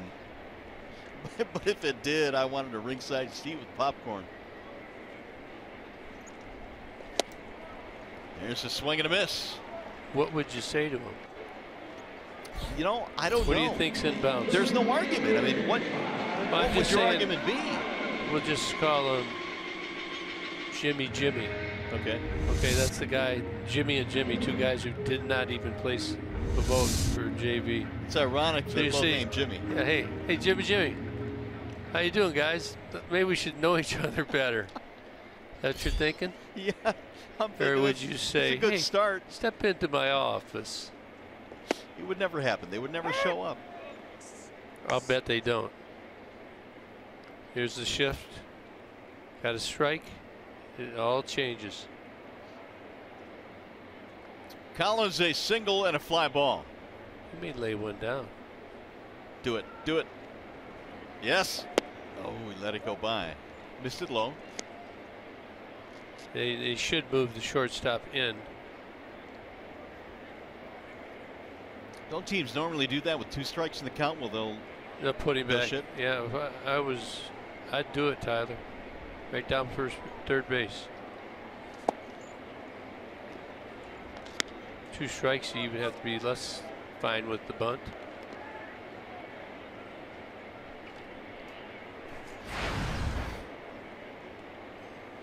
Tyler batting .400 on the new season. 4 for 10.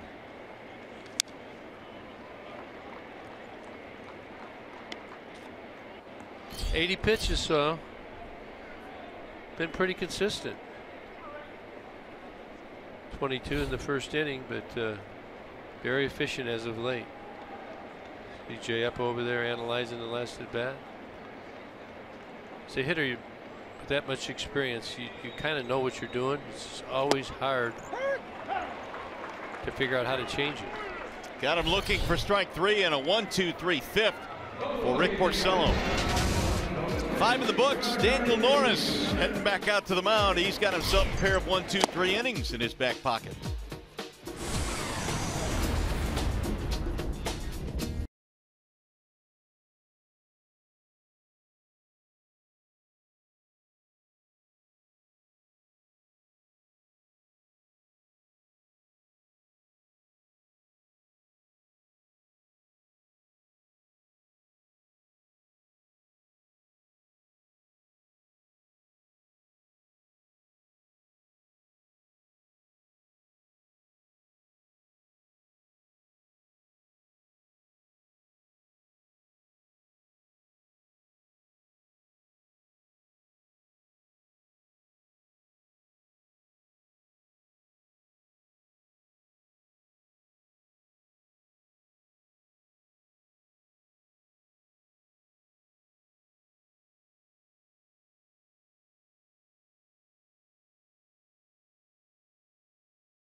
With a Hall of Fame flair, Nick Lidstrom, the greatest defenseman ever to play the game, here today to throw out the first pitch, and then shortly after that made his way over to Joe Louis Arena for the final game the Wings will ever play there. Wings and Devils coming up on Fox Sports Detroit at 4:30. They'll drop the puck shortly after 5, and they'll wrap it all up with a 90-minute post-game show as the Wings say goodbye to Joe Louis Arena. That's all coming up later on today on Fox Sports Detroit.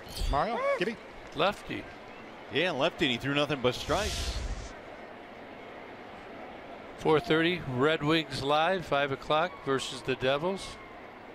In the 7:30 post-game show ahead. Gonna run right home and get to watch it myself. You know, the best thing about yesterday for me was I got a picture in the booth with Nick Lidstrom and Kirk Gibson, and that was pretty cool. Oh, you're being smart, Alec. No, I'm being serious. I mean, as a kid that grew up in Detroit, so full of it. I used to watch you play, and Nick, of course. I agree with the Lidstrom. That's good. He's he's smooth. He's kind of like the LK line of the Wings. You know, just smooth. It made everything look easy. Who's celebrating about over there?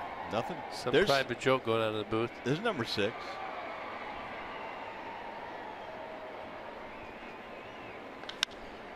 To left field, that's a base hit. We did take a lot of pictures yesterday, come to think of it. We did.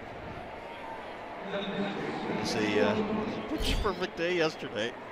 What's that? It was a picture perfect day yesterday. I mean, it was good. It was me, it was you, Nick Lidstrom. We had a couple other opportunities to have a few guys. We'll trickle them in from time to time.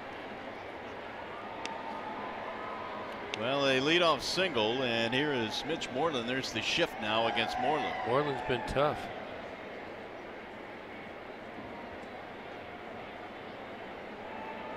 That leadoff single by Chris Young.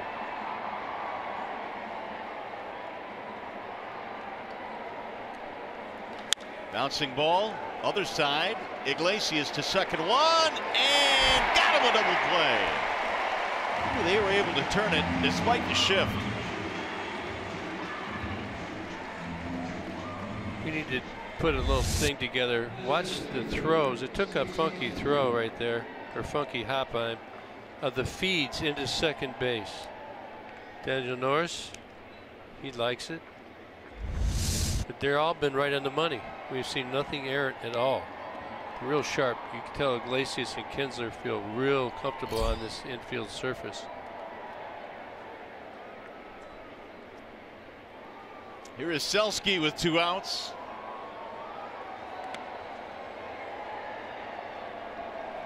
So Norris had a pair of 1-2-3s, one in the 4th, one in the 5th. He's got himself a double play ball here in the 6th. And the Tigers have supported him with 3 runs. Looking for more after they get out of this inning.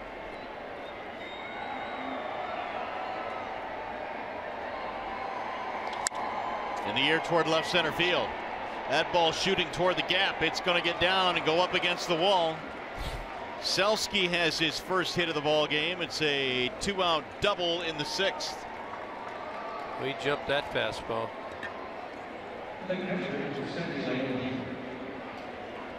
Ball's out over the middle of the plate. Selski's, this is 3rd at bat. So he's got several pitches that he's seen. He's got Norris timed up a bit. Romine gets it in quickly. 2-out double. That is his first hit of the season, now 1 for 6. And it's going to bring up Leon, who doubled in the 2nd.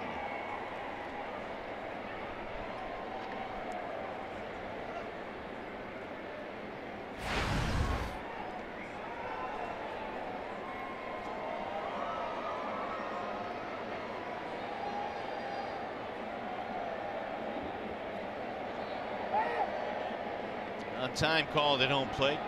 You know, we're talking about Norris had that 1 bad start in spring training. If you take that 1 start against the Braves away, his ERA this spring was 3.05. Not bad. On the heels of a really good September last year.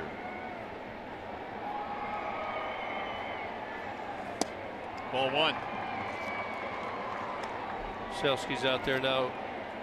The little games go on out there. I'm not saying he's a guy that gives signs, but you watch what they do with their hands or with their feet. Sometimes they might grab their belt to let the hitter know that they have signs. And he's only seen 1 pitch from there, so you study him.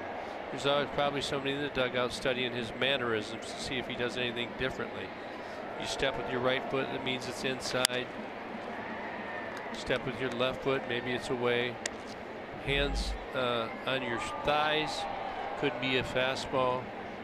If you don't go down on your thighs, could be something off speed. See if he does anything different. Some guys take their hat off and look at the outfield, and that tells you, yeah, it's telling the hitter I got him or I don't. If you wipe your head, that means you don't have him after you thought you did have him. Almost need a cue card for all that. No. Here's the 1-1 now from Norris. Strike called.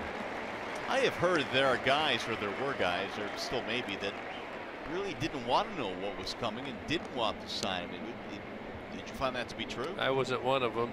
I liked it. Yeah. You know, Alan Trammell, the better hitters like Tram, you know, he's just a better hitter, so he didn't want him, but I wanted him to give them to me if he could. And he used to give me signs to the outfield. Like right now, he'd like lift his left heel up if this was a fastball in. On the ground to the shortstop, Iglesias to his left. Leon is out, and the inning is over. Nothing comes of the 2-out double.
Let's take a look at our Bell Tire pitch by pitch. Look how they're pitching to Miggy. Up and in, and on the outside part of the plate. Just really want to establish that ball in, and they're throwing the ball in the strike zone away.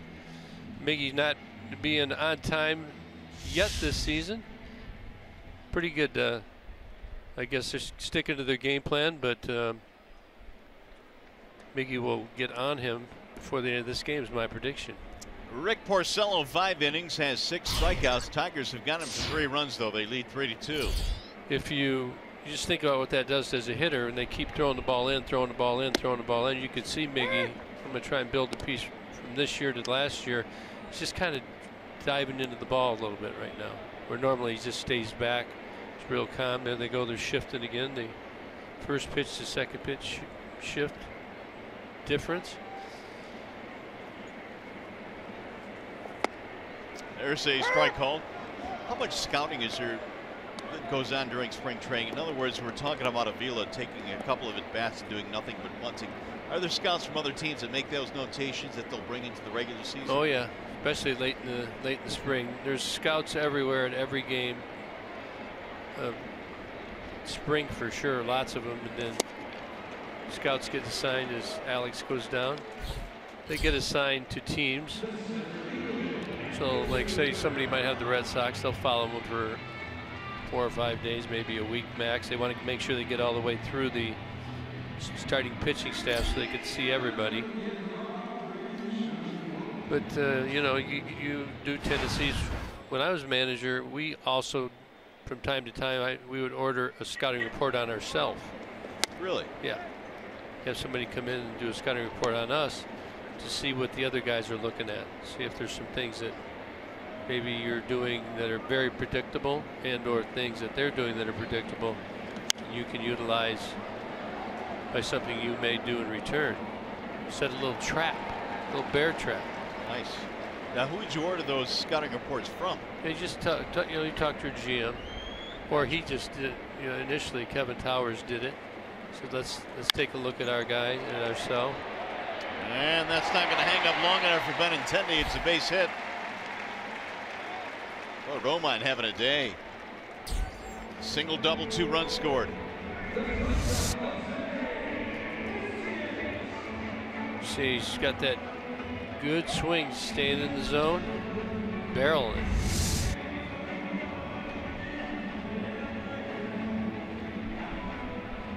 Here's Iglesias. Like the hit and run.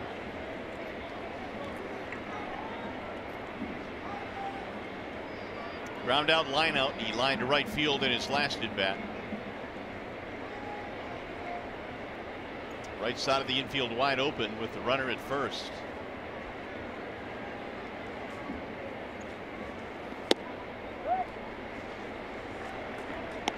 Pulled that a ball. Is that high? Must have been. It looked like it's right over the heart of the plate. You're going to come right back with the same pitch. Watch. Good hit and run count here.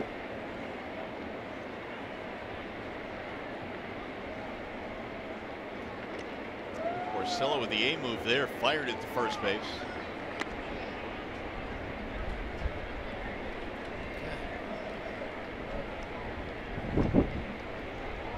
Tigers trying to extend a 3-2 lead. Kinsler 2 RBIs today. Upton has 1.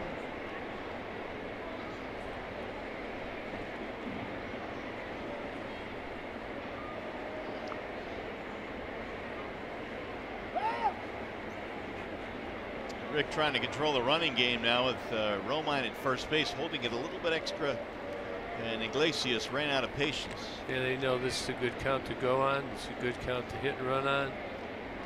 Good combination to do it with. Iglesias handles the bat well. Runner goes. Popped up. Left side of the infield for Sandoval.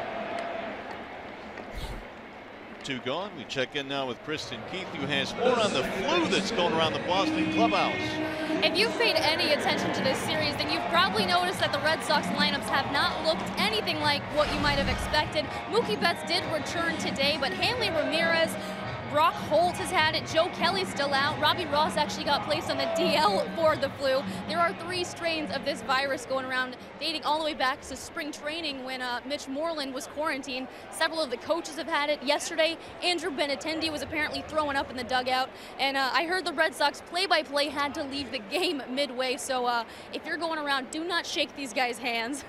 If Daniel Norris doesn't get it done, I think the flu might knock all of these guys out. Well, Gibby's got his hand sanitizer up here in the booth, Kristen, so if you want to come on up here. It's gone? She's already used it. Oh, there's some in there. Going quick, though. It's amazing. I mean, it's not amazing how quickly it passes through a clubhouse, but not this many guys. I haven't really seen it knock out this many guys in one team. Throw back down at first, he got back in. Well, you know, it's the flu. Usually every spring, something passes through a dugout. And it's hard not to get it. You can see Romine getting back safely, but close. Ooh. But you're eating, you're showering, you know, you're touching the same spots. It's pretty hard not to do it, not to get it. Swing and a miss. 1-2 on Kinsler. Did you get your flu shot?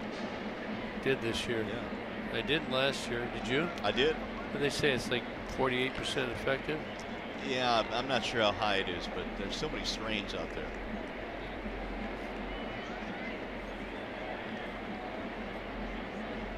Now the 1-2. Runner goes. Here comes the throw down to second. And it's strike 3 call. Kinsler's out anyway. Didn't like it. That ball wasn't, I don't think, close. Leone stepped right up in front of him. 8 strikeouts for Porcello. No runs to hit. 1 man left.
#800 call Sam, call the game. Daniel Norris coming out here for the 6th inning, 7th inning.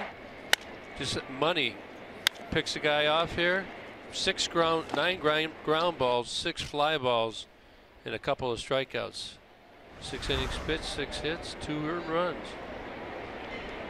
Here's the breakdown on Norris, who goes back to work here in the 7th, and a strike called on Pablo Sandoval. And that's how you order it up. You can draw it up, get your team late into the game. Now at 87 pitches, we got action in the bullpen. Alex Wilson was warming up earlier in the game. It appears that he still is. There's Willie, as they call him.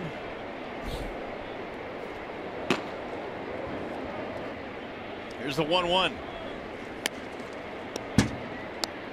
Sandoval had a huge spring. In fact, he led the Grapefruit League with 20 RBIs this year. You recall his days in San Francisco with the Giants. Hitting 167 with a home run and 4 RBI so far early in the season for the Red Sox. Now, look at Sandoval and Hernandez, both left-handed hitters. So you're going to try and probably get Norris through the first 2 batters. Sandoval is a switch hitter, actually, just not as good from the right side. So a better left-handed batter. And we saw him homer in the first game. That's off the end of the bat right to Miguel Cabrera.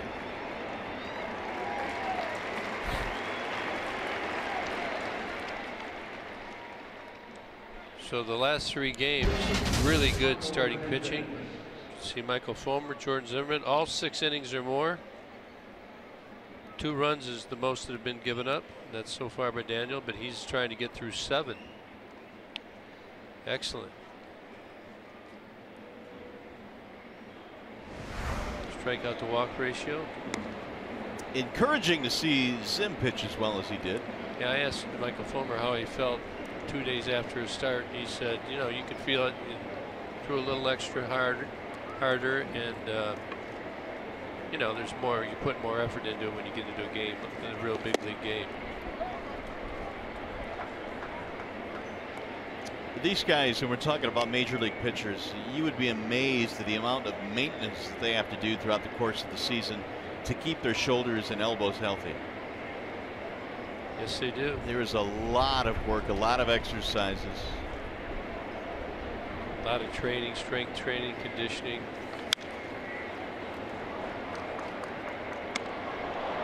Now they're really paying attention to their nutrition. You a big nutrition guy? I'm trying to be. You know, I think the older I get, the more that it interests me. But when you travel as much as we do, I mean, sometimes your options are not all that good on the road. The 1-1. At least that's the excuse I use. So when you are at home, do you make yourself a smoothie? Occasionally. Throw a little quinoa in there.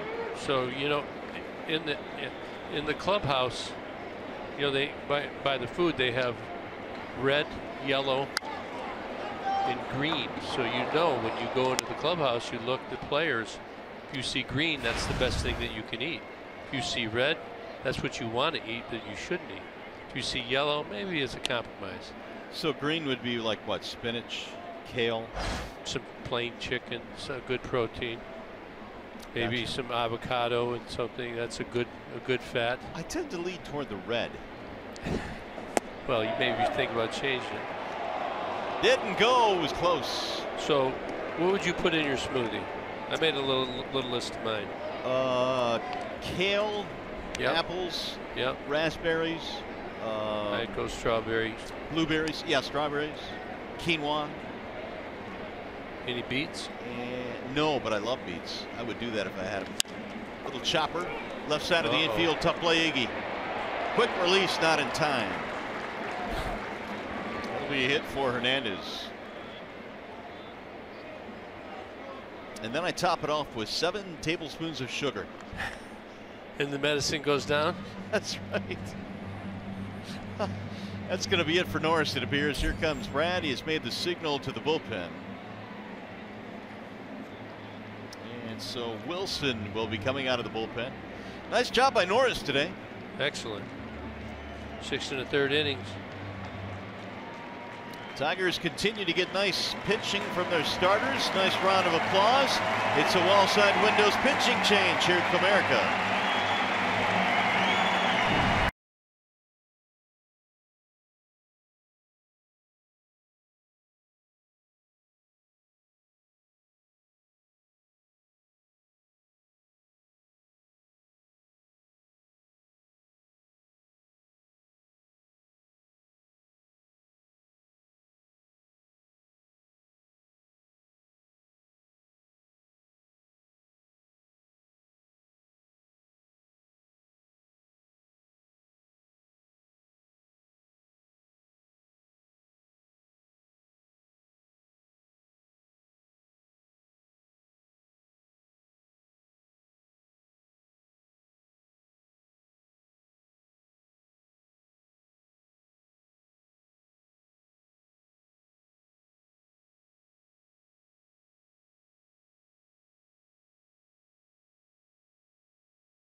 But he goes 6 1/3, allowing 7 hits to this point, 2 runs, 3 walks, and a couple of strikeouts this afternoon. Yeah, 97 pitches. They're going to keep them all around 100 probably. Not any real extended innings, so that worked good. Keep an eye on Hernandez over here. Marco, he likes to run a little bit, speed an infield single out. Thought Norris was pretty good today. I did as well. He got that nice little stretch going where he had a couple of 1, 2, 3 innings. Gave up a couple of runs, but limited the damage, and that's always a good thing. Pedroia, the batter.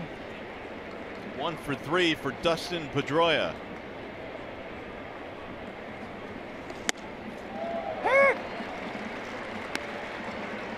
Alex Wilson coming out of the bullpen. Tigers have turned some huge double plays, and this with Alex Wilson. You can see 62 games last year, 2.96 ERA. He's been great since the Tigers have picked him up. So do it all. Started a game, closed a game, long relief.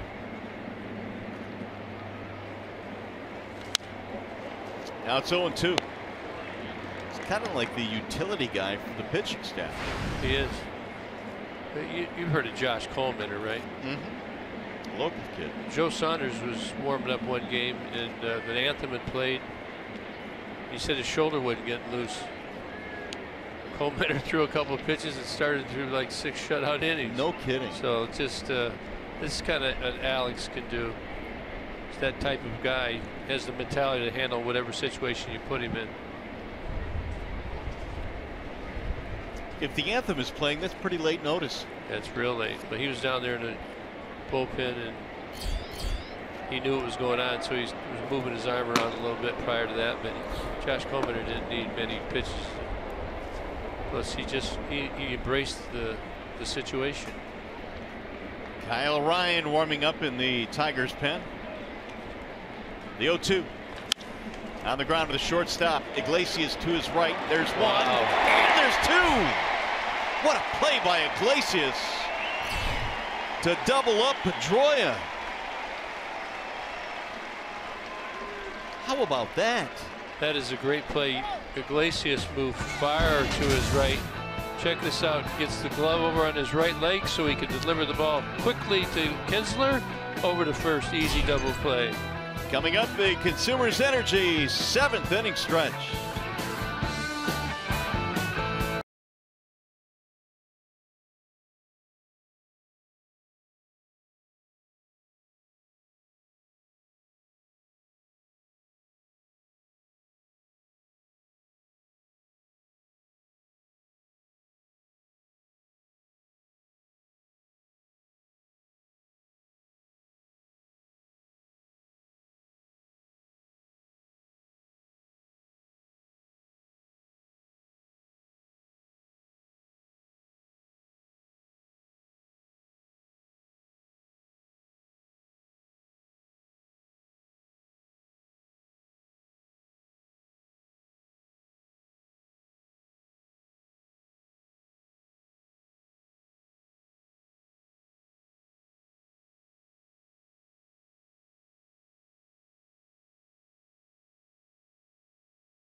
Off the bag when he received the baseball. Well, we can run it back just a little bit. It looked like it was close. I think he's got it on just right. Well, he's called him safe. He called him safe. Guy at second, 2 down. So no double play. I didn't think they would reverse that call. I didn't think it was. Yeah, I agree. I think it was too close. But apparently they saw something that indicated he wasn't on the bag. Well, Ian knows he had to turn that over quickly. So you just can't do the neighborhood play anymore. I thought when the ball hits that he's on there. Yeah, I thought you were right. I thought it was way too Just close coming off. to turn that around. But New York makes that decision. I'll bring up Benintendi. Tigers have been doing a good job at getting him out so far. So the putout goes down as a 6-4-3, but Hernandez is safe at second. And now Benintendi is up there with the tying run in scoring position and 2 outs. Still work to be done. Strike called on Benintendi. Yeah, got to get right back to work. I think everybody understands the system now. They don't really challenge the challenge. You know, they used to come out and say what, because you know in the dugout you get a clear indication from your phone call that the guy's out or safe. He went. Because you know that the guy's supposed to be out and they call him safe. You know, I know there was a day I went out there, you immediately get run for doing it. Get to go, you're out of the game. But I think they've tweaked the replay process. It's much cleaner. And there's a time frame, parameters on it, so it can be no more than 2 minutes, right? 2 minutes. Trying to clean that up. Not only are you tossed out of the game, but you're writing a check the next day, aren't you? To a charity from MLB. Nice.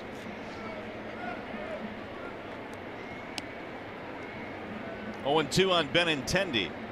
Tell you where guys can get in trouble is, like, let's say somebody calls a balk out of nowhere, and they'd let that go most of the time. They'd usually tell you, hey, you're getting close there. Slice to left field. It's going to get down a base hit. Benintendi has tied the game up. He goes to second, and he is out at second base. They're going to challenge that. And John Farrell says, let's hold it up again. Yeah, they're going to challenge that. It looked from the naked eye like he might have been safe. Call was made by Mike Estabrook. But Benintendi on an 0-2 pitch singles in the tying run. No, I don't see how they can challenge that one. They're not gonna. So he's out. That'll end the inning. But the Red Sox, courtesy of an overturn on the replay, are able to get a 2-out hit from Benintendi. And they have tied this ball game up.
is our Comerica Bank game summary. I would say Daniel Norris today, Gibby, was pretty good. He was outstanding.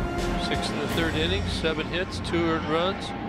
Did walk 3. 97 pitches went deep into this game. 6+. And Romine on base 3 times. Scored 2 of the Tiger runs of the 3. That's an interesting one. Red Sox tie the game at the top of the 7th after the review is overturned. And as soon as that ball was hit, what do you think Ian Kinsler was thinking?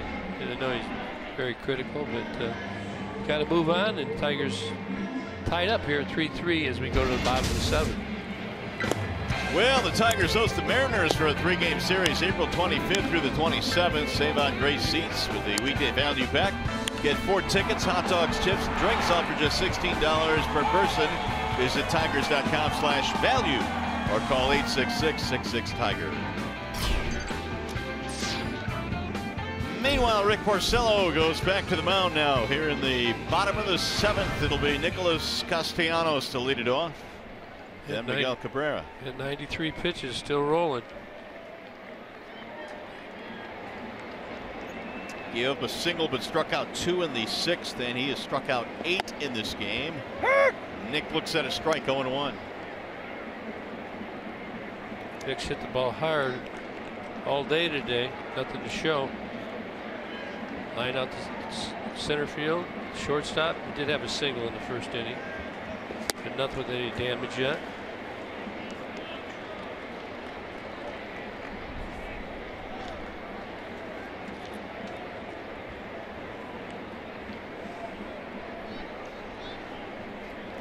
Two, 3, and 4 for the Tigers here in the 7th.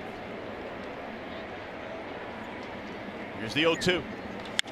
Driven toward left field. He hit it hard again. Benintendi going back to the wall and gone. Damage. Well, he got him that time.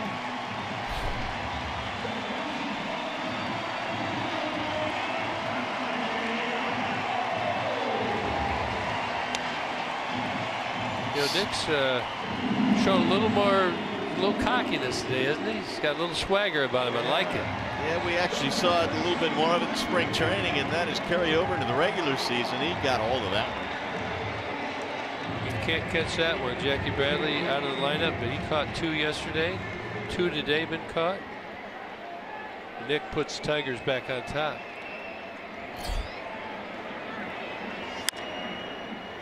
Grounded foul off the bat of Cabrera.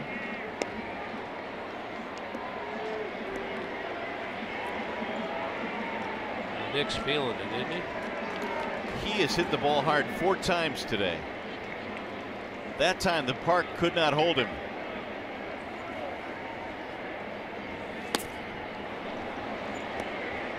Oh, and 2 on Miggy. Castellanos' home run, his 2nd of the year, his 3rd RBI, and it breaks a 3-3 tie. That's got the crowd buzzing a little bit. Checked it, did not go.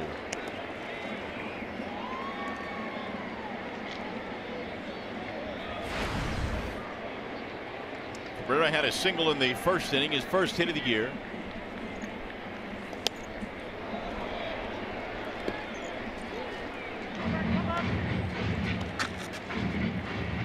So let's take a look. Here's the swing. Hanger. It gets all of it. We're going to see its hit speed coming off the bat, 100 miles an hour, 401 feet.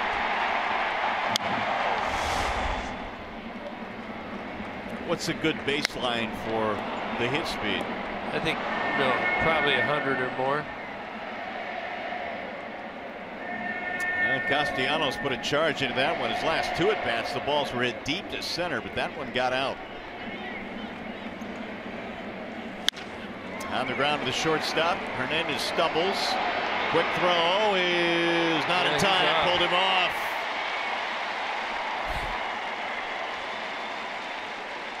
Tell you what, Miguel was running hard down the base path there and forced that errant throw. Moreland comes off the base, and Miggy's. You're going to give him a hit on that, aren't they? They are. So back-to-back hits to start the inning will signal the end for Rick Porcello. Barnes has been warming up for the Red Sox. That'll be it for Porcello. Tigers have taken the lead. It's another Wallside Windows pitching change here in the 7th.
Kids Day at the ballpark, so I'm with Alexis and her brother Ashton, who are from Royal Oak.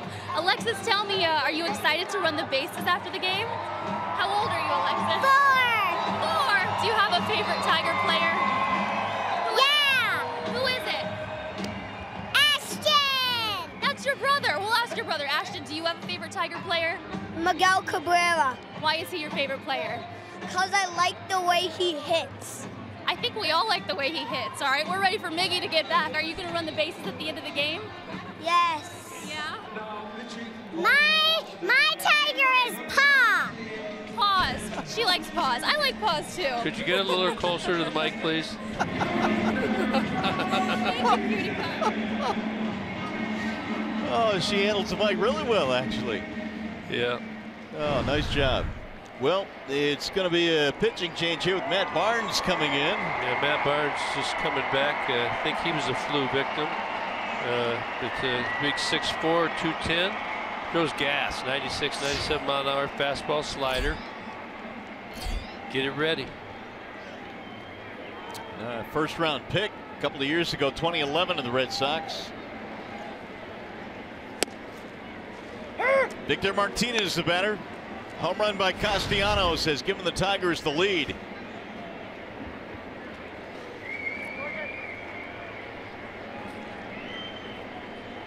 Sometimes I think my hearing's going, but that little girl proved that it wasn't. No, did you hear it? She brought it back to life, didn't she? Yeah.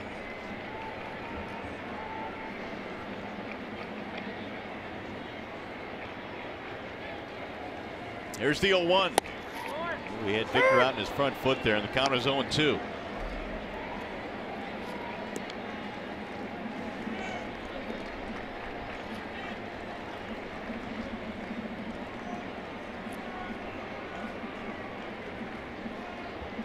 Led Victor off with 2 breaking balls. Single and 3 at bats for Victor Martinez.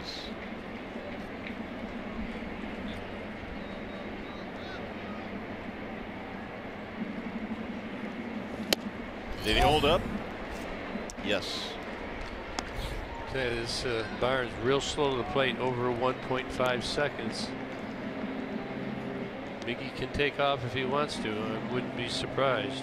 He stays like that. He's kind of predict when he's going. He's got a little lean before he delivers to the plate.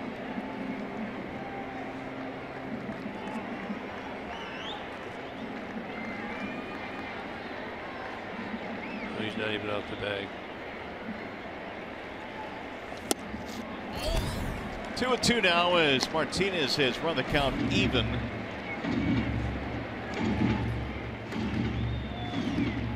Coming back to the curveball.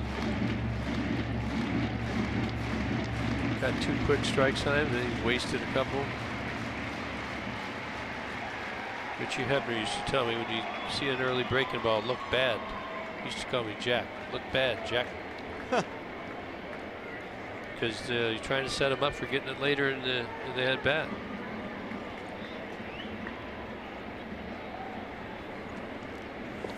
And Victor now has run the count to 3-2, or 3-2 after falling behind 0-2.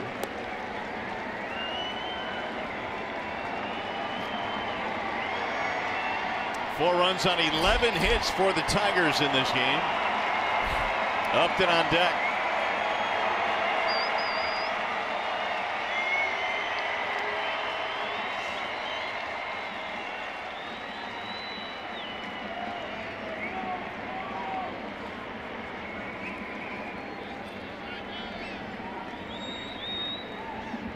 Here's a 3-2. Got him. Strike 3. Man, Barnes, look at that pitch. Went to the hammer. Wow. Comes. You see the grip. Look at him on the side. He's going to snap it off. The ball looks high. It's going to be a fastball. Then he breaks it off. Right at the top of the zone. First out of the inning. That'll bring up Justin Upton. Justin a single to not get a run in the first inning, 1 for 3.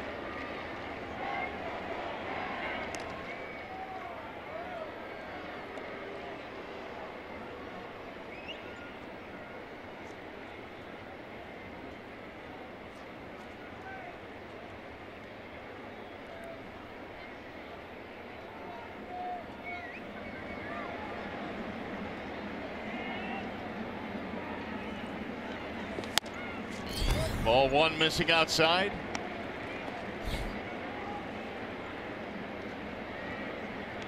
Matt Barnes played his college ball at UConn.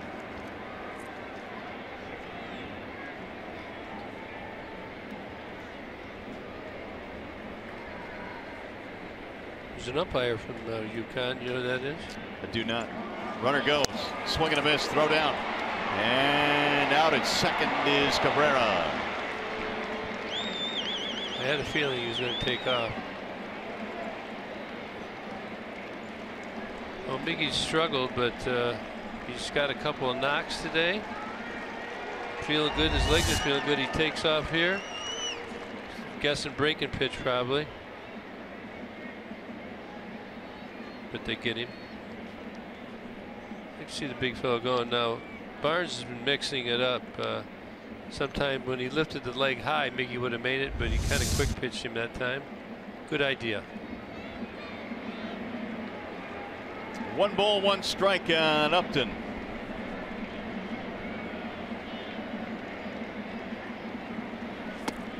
Ball low. Who was the umpire who went to UConn? You know what? I don't know if he went, but he's a UConn. He's always bragging about UConn. I assumed he did. Jim Reynolds. Oh, really? Maybe he's just a fan. Oh, he's a fan, all right. He used to always. Michigan State was battling with them. He'd always make it a point to come over and rub it in.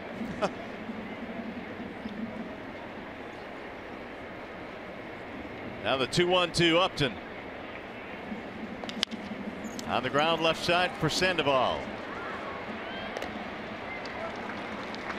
That's going to be it for the Tigers. However, they take the lead. Nicholas Castellanos, bang, a solo shot here in the 7th to give the Tigers the lead. You're watching Tigers baseball on Fox Sports Detroit, presented by Bell Tire.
At Joe Louis Arena, the red carpet event is starting right now.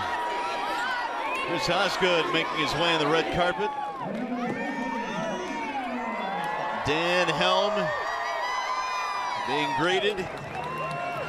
And what is going to be an emotional night at the Joe Louis Arena. Give me a grand old barn that will show its final game tonight.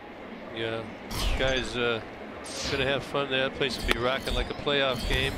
Unfortunately, the Wings are going to the playoffs this year, but maybe next.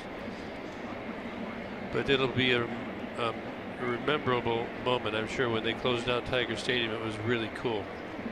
Mookie Betts leads it off in the 8th. Tigers back up by a run. Bruce Rondon now trying to throw a 0 up there in the 8th inning. See Rondon's numbers: 38 games, 297, sub 3, 45 strikeouts, 12 walks. I wonder if they're going to do it like they did at Old Tiger Stadium, where they had us in uniform. Would they do that? That was pretty cool. Probably not. Now Bruce has gone 3-0 on Betts. Miggy going to walk out toward the mound. There are a couple of words of encouragement.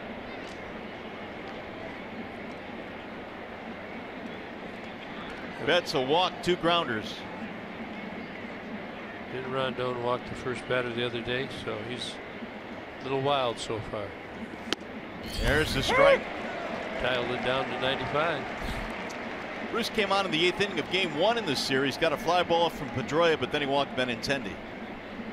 And that was the start of that 5-run inning.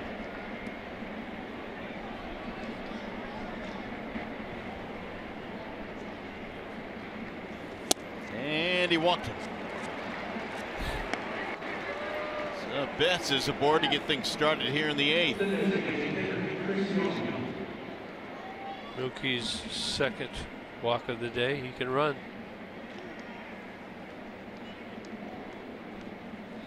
Don't forget, 4:30 Red Wings Live, followed by the Wings and Devils at 5 o'clock. And following the game, Red Wings Live postgame special edition at 7:30.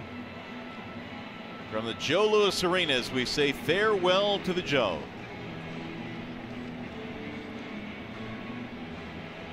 Tigers got a little action down in the bullpen. Is that Kyle Ryan up again? Kyle Ryan is warming up in the bullpen. That you get down to Moreland, Selsky, Leone, and Sandoval.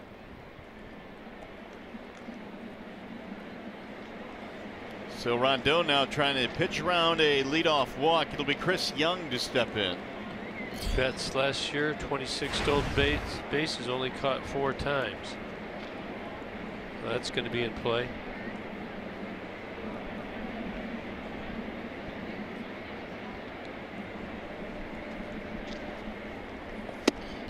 Strike 1.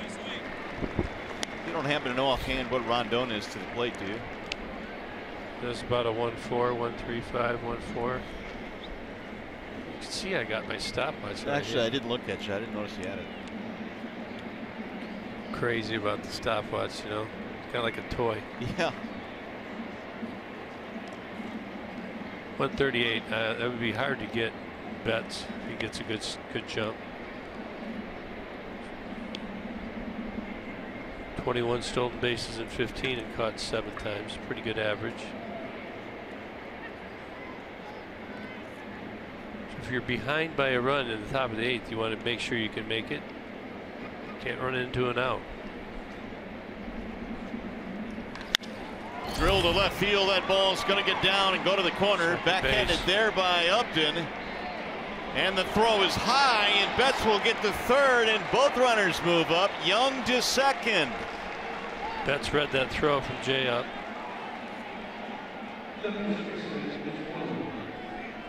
He was going to stop. Jay Up got over there, got in front of it quickly, and the throw got away from him. Both runners advance. That is a single E7. Does a good job of getting over there.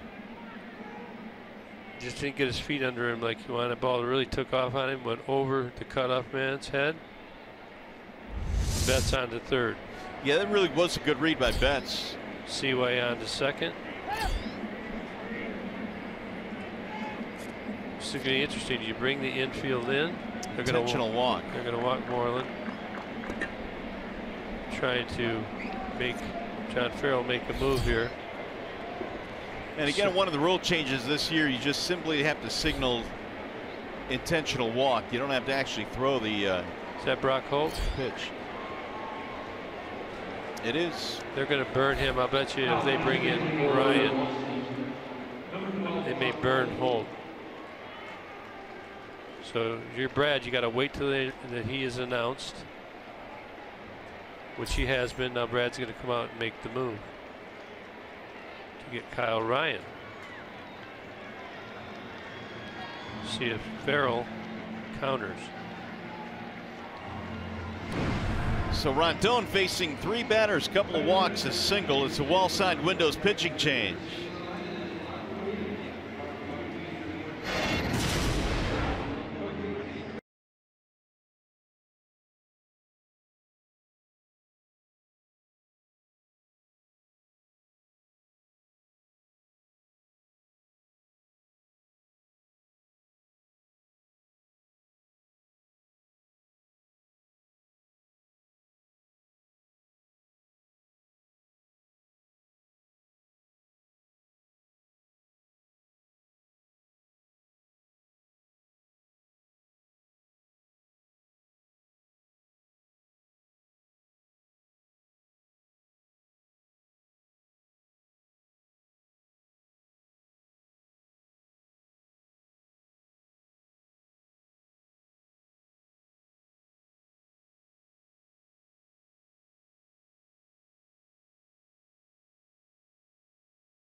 Sports Detroit is brought to you by Comerica Bank, a part of Detroit and the community since 1849.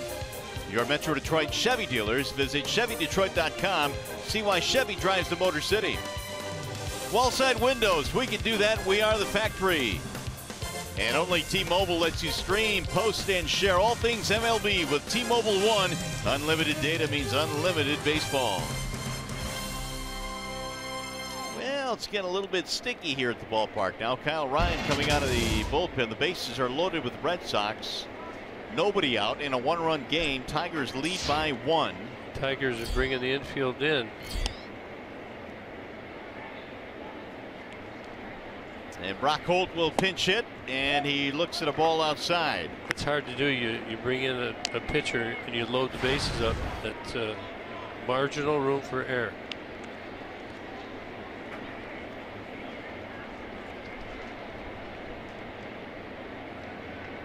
Ryan had a good spring, 14 strikeouts in a little over 12 innings. There's a strike called, 1-1. Let's look at Kyle Ryan. 56 games last year. ERA of 3.07.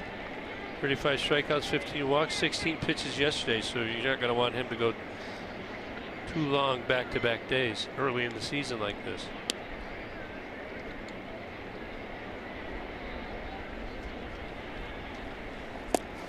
It's going to get by Avila, but not far enough.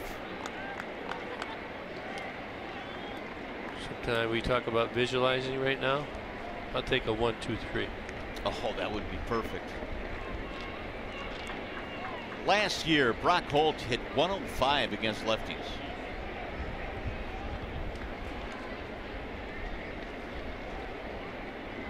Brad goes to the bullpen, brings Ryan out to face Holt, who is pinch hitting for Selski.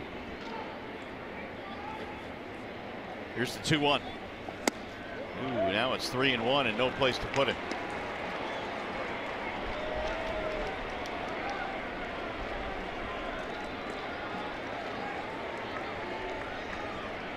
Leadoff walk, a single, a throwing error by Upton, an intentional walk loading the bases.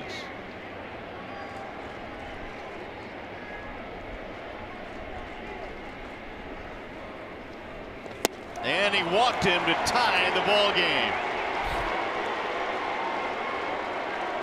A bases loaded walk to pinch hitter Brock Holt.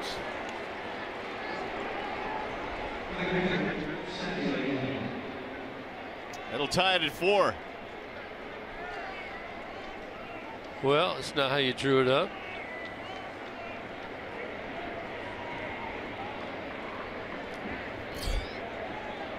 It's going to bring up Sandy León.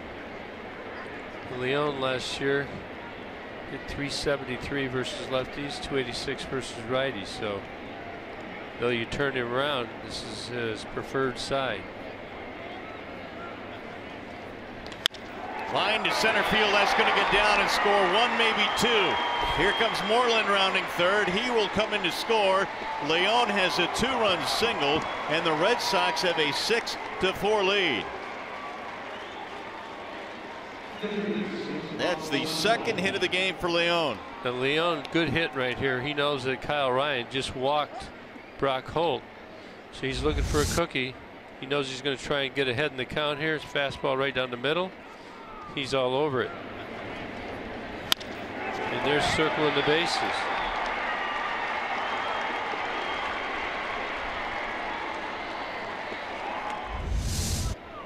A 3-run 8th for the Red Sox. Still nobody out. Here's Pablo Sandoval.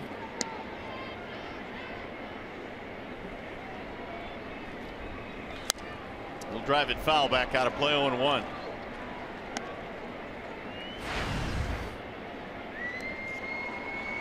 Tigers have walked 3 in this inning, 1 intentionally. 2 of them actually, yeah, 2 of them have scored.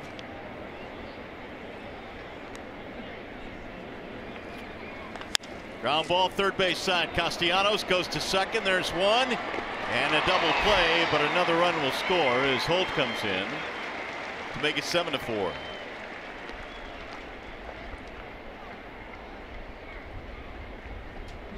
No RBI for Sandoval.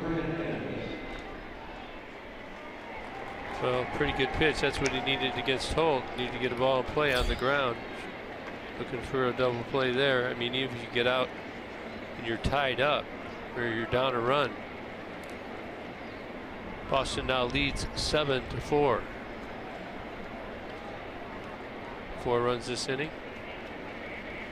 Here is Marco Hernandez.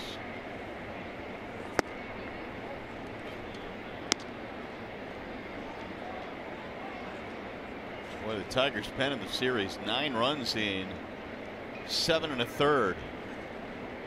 5 walks.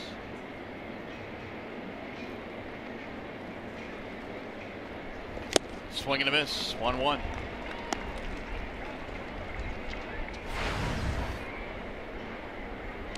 Boy, the Red Sox, the 8th innings or something, aren't they? They are. Had pressure yesterday. Opening day they scored 4 in the 8th. Tigers on opening day came back with 2 in the 8th to win that game. Right back up the middle into center field and a base hit. Big day for the number 9 hitter. 3 hits.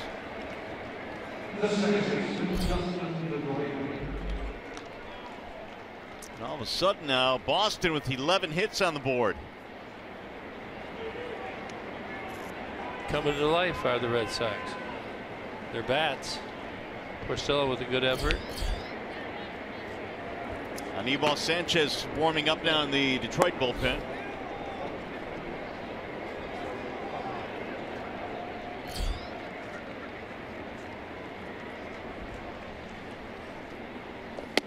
Strike 1 on Pedroia, who is the 8th man to bat in this inning for Boston. Tigers took the lead in the Castellanos home run. But right back come the Red Sox here in the 8th.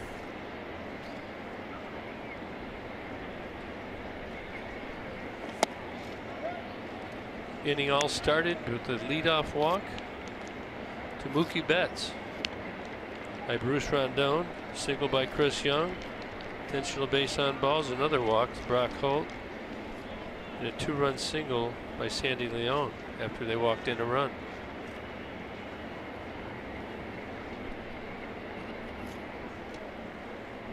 If you're Boston, you're going to be very aggressive in any situation now with that 3-run lead. Tigers just need to cut this inning off and get back on the offensive end, score some runs. Pedroia had a single at his first at bat, but nothing since.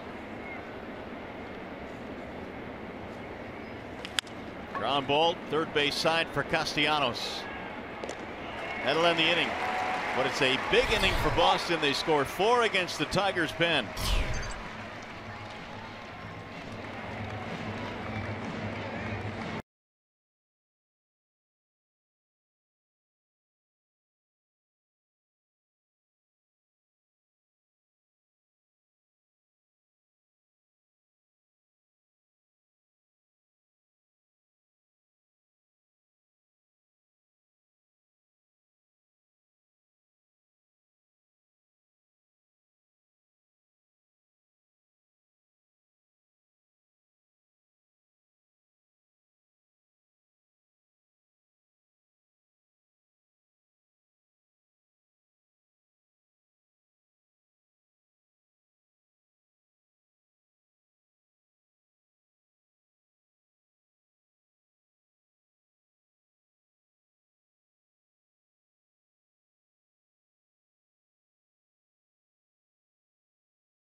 Up presented by Wallside Windows. How about this matchup we've got tomorrow? Yeah, Chris Sale, the ace of the Boston staff, just coming over for the White Sox. Look at the innings and the comparison to Justin Verlander, who he'll be facing. JB gave up a couple of runs, but this is a matchup elite tomorrow. Tigers, however, trying to score 3 here, tie it up, and take the lead with the walk-off in the 9th. I like it. Barnes goes back to work, and Tyler Collins looks at a strike. Can't help myself thinking of positive visualizations in situations like this. Can't pack it in. You got to be tough.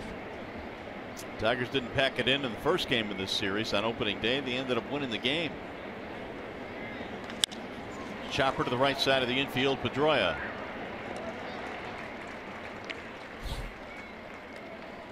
Brock Holt now playing left field.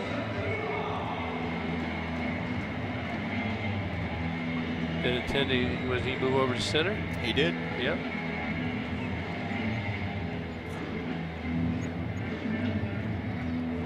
So Barnes has faced 3 batters and has retired all 3. Cabrera was also caught stealing on his watch back in the 7th.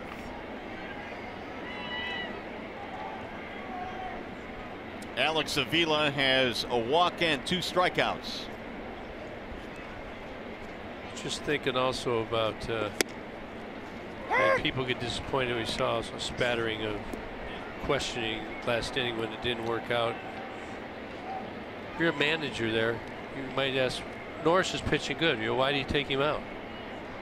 The reason is because his pitch. You get to a pitch situation there in spring training. It's earlier. Now later in the year, you can let him go. But first time around, you're at 100 pitches, close to. You don't want to make a mistake. It's hard to catch up. And Norris probably has not thrown 100 pitches yet. So I'm sure that Brad did not want to, as much as you want to leave a guy in, he's throwing good, you don't want to jeopardize the remainder of the season. He got him out after 97 pitches this afternoon. And you need to find out who's going to do the job for me in the bullpen. You need to find this out now. Here's the 0-2. Line to left field, down, an extra base hit, it looks like. Holt will dig it up in the corner. Alex on his way to second, and he's in with a double. Here's the start.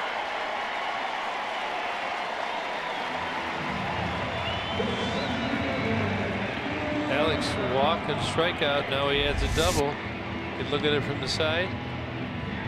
Gets the bat head out front. Down the corner, Brock Holt tries to cut this ball off. It's dangerous. Usually just go right down there to that 345 sign and wait for it. Alex relaxing his way around to second base. 1-out double. Now we'll see if Romine can continue it. Why not? He's had a big day. Single, double, 2 runs scored.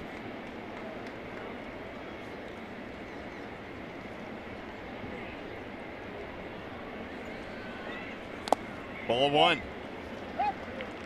Romine first pitch swinging on a couple of his at bats, so Boston making the adjustment, starting it off with a first pitch breaking ball. 2 for 3 is Romine. Double and single, 2 runs.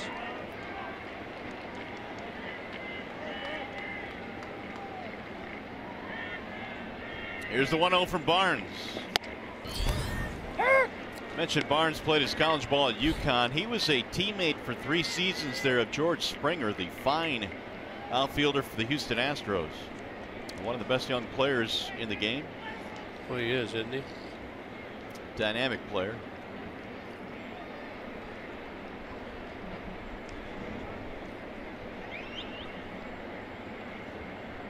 Here's the 1-1.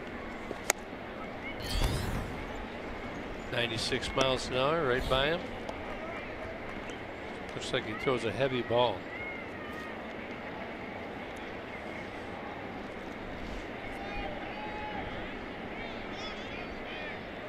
Avila has doubled with 1 out.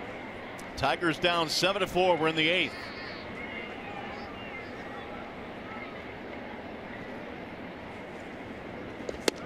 Got him. Strike 3. Romine caught looking as he threaded the needle.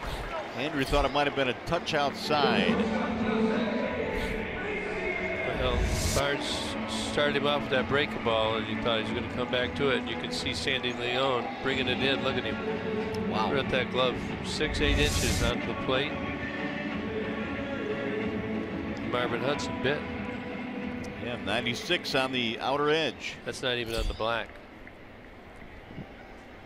Here is Iglesias now with 2 outs.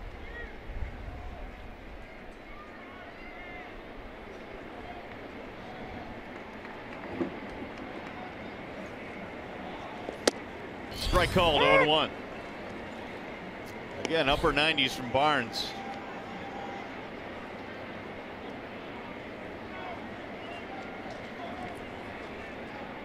Is there anybody in the big leagues that doesn't throw 97, 98 at the back end of bullpens anymore? Yeah, it's pretty much got to have some velo.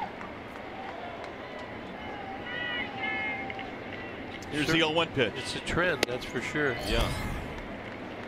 Barnes may have slipped there as he looks down at the dirt on the mound. For Iglesias in this game. Ground out, line out, pop up. Tigers trying not to waste a double here by Avila.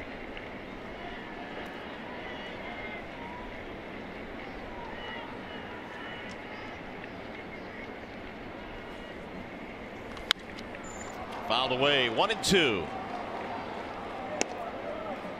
It was a back and forth ball game all day long. Porcello and Daniel Norris both pitching well. Tigers had taken the lead 4-3 on the Castellanos homer in the bottom of the 7th. Yeah, they answered immediately as the Red Sox scored in the top of the 7th. Nick came back in the bottom, took the lead, and then the Red Sox score 4.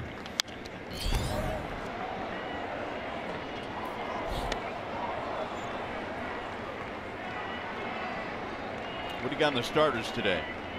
Well, let's take a look. 6 innings. You can see the innings pretty much even. Daniel Norris outpitched Rick Porcello. Bullpen could not hold. Porcello with 8 strikeouts and only 1 walk. But Daniel pretty good. I thought the kid would be hyped up. He was. He really got himself into a groove. Good first start. Swing and a miss, and Iglesias is out, and the Tigers strand a double. Let's go to the 9th.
And Mickey York back with you at Comerica Park for a 1-800-CALL SAM update. Boy, the Tigers certainly have their work cut out for them now, Craig. The starting pitching has been really pretty darn good for the Tigers in this series. The bullpen's been a different story. The bullpen's going to have to step up, Mick. They're getting great, solid starting pitching the last few days.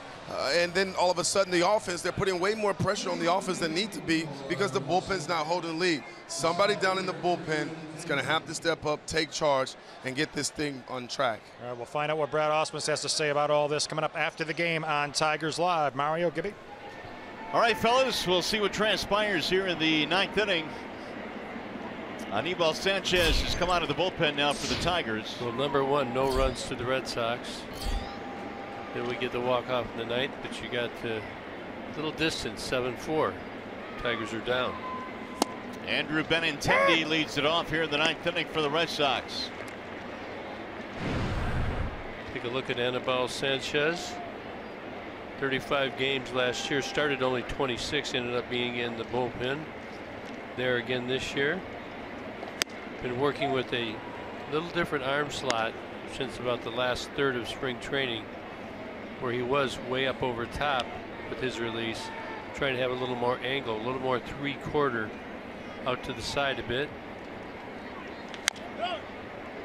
Trying to get a little more action on his pitches. Velocity is not returned to prior levels of years ago, but that doesn't have to happen. It's just the location, the execution of all of his secondary pitches. Well, the turnaround was incredible. He gave up 15 runs in his first 4 spring appearances. 15. And then only 1 the rest of the way. He got him. Spun him out of there. Benintendi is out on strikes. Good pitch. 1 gone. MLB.com and Bet is your #1 mobile app for live Tigers baseball. Stay connected with a fully customizable experience. Get Tigers home screen icons, app features, as well as game day, live game video, highlights, radio broadcasts, and more. MLB.com and Bet. Get it today.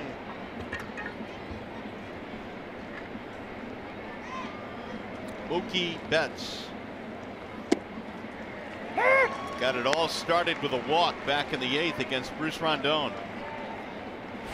It's like 4 pitches, wasn't it, or 5? Can't remember.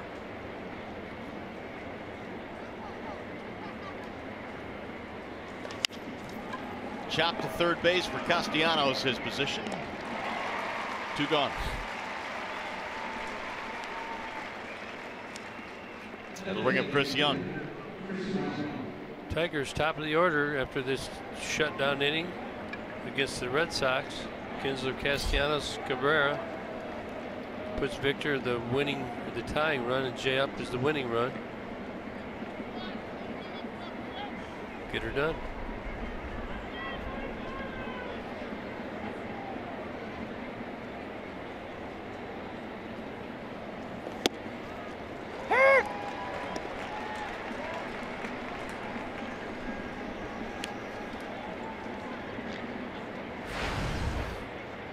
Young 2 for 3. Yeah, he's had a pretty good series here. Couple singles and a walk. Been on base 3 times, 2 runs. Generally does not like the ball on the outside part of the plate. He will pull it on the ground, but his damage is done mostly middle in.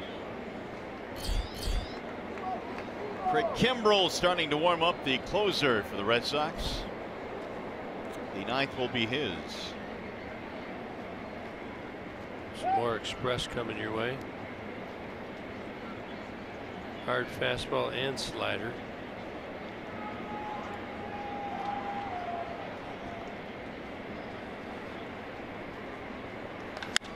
High fly ball.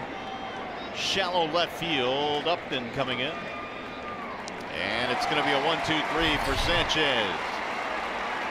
It'll bring us to the bottom of the 9th. Kimbrel will come in and face the top of the lineup.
Like we promised earlier in the game, it's Miller time, brought to you by Miller Lite.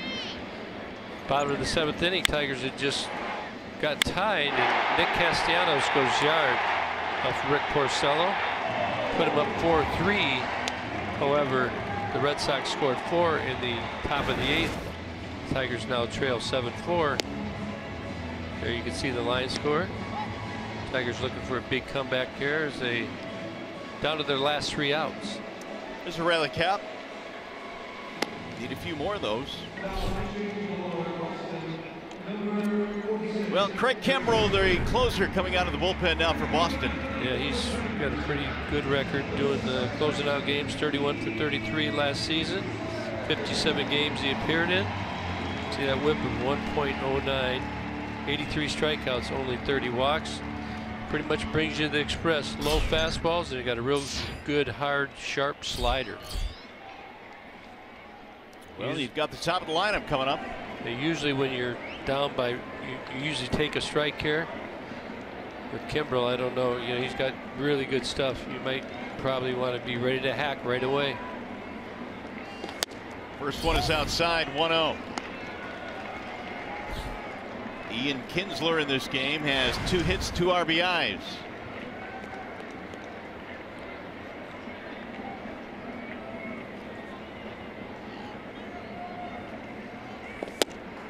That's in there, 1-1. Kimbrel has that odd lean in where he throws his shoulder out there and his hand out there. Yeah, I always tried to figure out why. Just guess he just looks uncomfortable.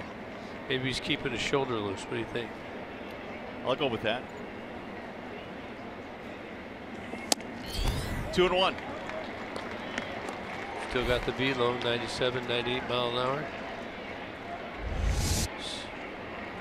Gets real low to the ground. Coming at you quick.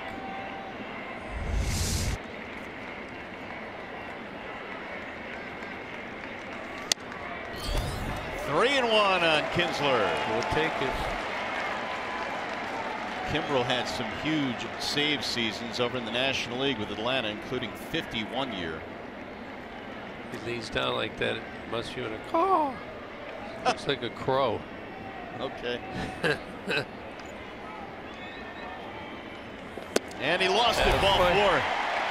Need runners. Ian is aboard. You know, even if you don't win this game, to take Kimbrel, put a lot of pitches on his arm Sure. is beneficial till tomorrow. You get anybody else up in the bullpen, you're always thinking of all these little ways that you can work back into this game or your game tomorrow. Well, here is Castellanos, who has felt really good offensively today. He has hit the ball hard 4 times, including a homer and a single. 0-1. What is that? 4 out of 5 balls. Should you swing away here, or do you make him throw you a strike? I think I make him throw me a strike. I agree. Now Nick is locked in. Well, that's the other side of it. But he's not even the tying run, so we need runners to get that tying run to the plate. That's all you think about right here. Ian Kinsler cannot get doubled off on the line drive. 2-0. Tried his slider right there. Even if that ball is hit directly to the first baseman, you must get back. Cannot get doubled off. Got a little visit. Temperature's starting to rise a little bit on the mound right now. Yeah, what do you tell a guy now, huh? Throw a strike. I know one manager that said, if you don't throw well, I can't go any further. I'm tired of watching this. That Carl Willis, ex-Tiger. Maybe you tell a joke. Say, are you okay, honey? Those visits are more of a reset than anything else, aren't they? Just a chance But sometimes you just try and get them to relax.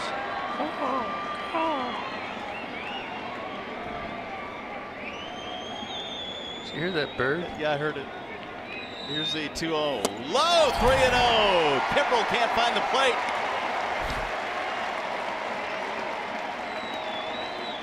Now, if I was Miguel, I would be looking.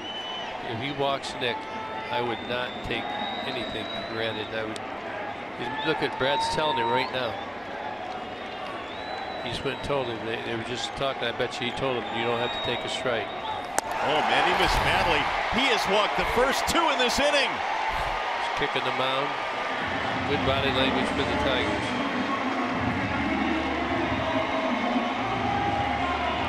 So that tells me that Brad told those guys coming into this inning, take a strike, or at least take a pitch. So I watched Miggy get called back from the on-deck circle. Brad said something to him. I would guess that he said, go ahead and swing. Because you certainly with one swing of the bat, he can tie this game up. Red Sox might get some action going here in their bullpen. That might. We got action. So now here is Cabrera with 2 on and nobody out. He is the tying run at the plate. Big win from right field. That's where Mickey usually goes, out that way. Here comes the crowd. They have life now.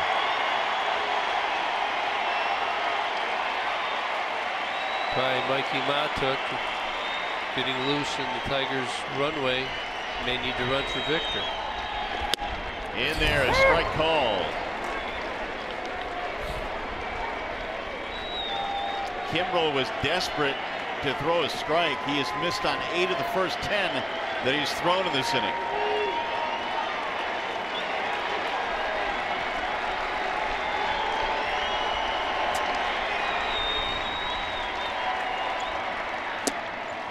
One and one. Pretty much yanking everything on the outside part of the plate.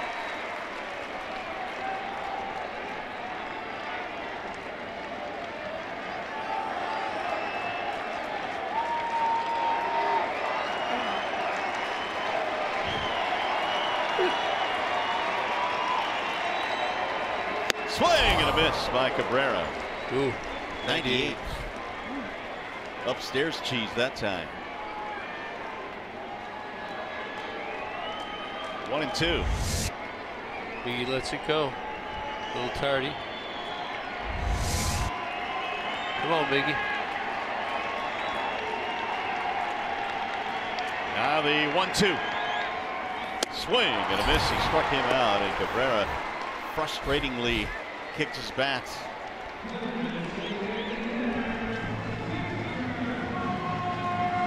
Well, Kimbrel finally found the strike zone, and he's got a very explosive fastball. 96, 98 right now.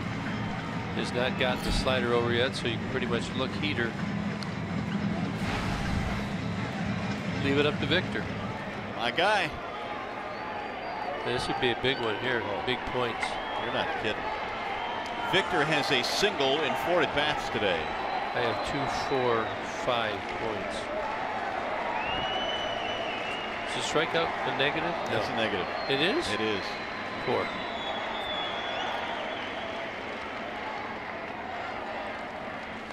Victor launches one deep to right. Down the line. Foul. My goodness. Oh, my goodness is right.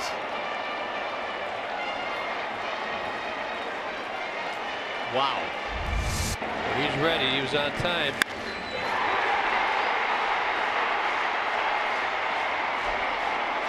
Just hooked at the end. Oh. Seemed like Victor knew it all the way, too. Well, you can feel when you're the hitter whether you hooked it or not, whether it's going to stay straight, a straight backspin, or you got over top just a little bit. But I think you got to see something off speed here. The 0-1. Yep, There you're it right. was. 0-2. Cool. It's hard Strike to out on a breaking ball in his last at bat. That was Barnes. Yep, you remember he went 3-1 fastball, 3-2 hook. That time they went. Right. Will Confab on the mound now as Sandy Leon walks out to the hill. 7-4. Red Sox lead. Tigers had back-to-back walks by Kinsler and Castellanos. Cabrera struck out swinging.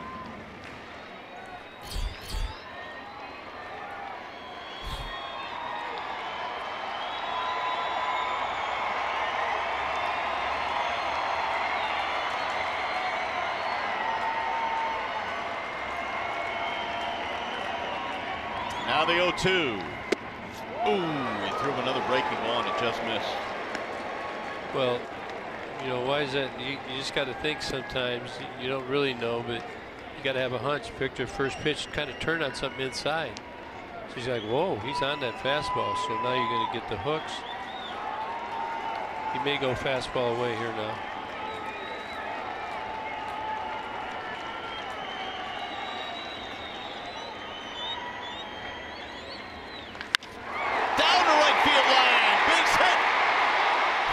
Scores. Castellanos goes to third, and the Tigers are back to within 2.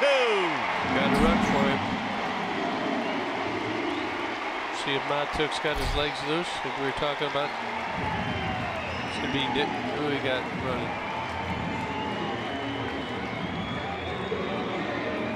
Jacoby Jones. Hanger. Victor saw what 4 breaking balls this bat. Went to school, pucks it down in the corner. Tigers get one here. First and third now, one out. Jay up, the chance. Good boy, Victor. Jones to pinch run. It is 7-5. Tying runs on the bases. The tying run being Jones at first, and now Justin Upton.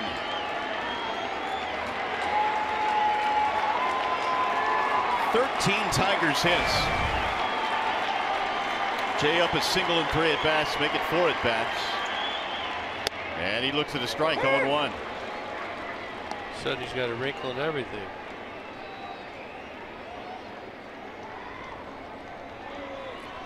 Jay up, look at him, 13 home runs after September 1st. Looking to get hot earlier this year.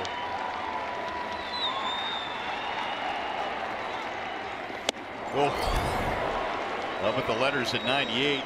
Hard to catch up with that. Yeah, Jacoby could get this bag. Kimbrel's just reeling back. 137 to 140. That's doable for the Tigers. 0-2 on Upton. Now Jay Up stands out, given time by the home plate umpire. Jay Up just needs to cut it down, but boy, wouldn't that be something.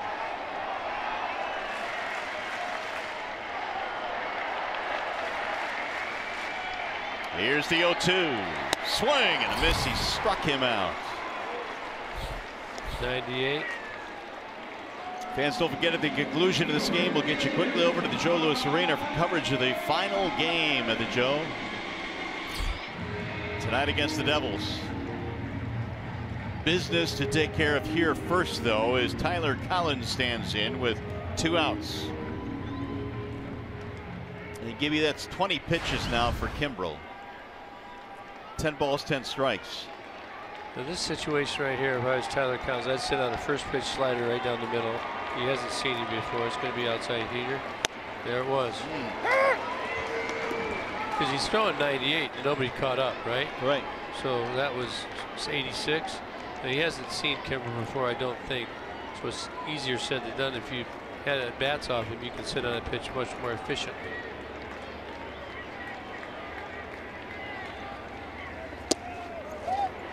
Leon down to scoop it up 1-1.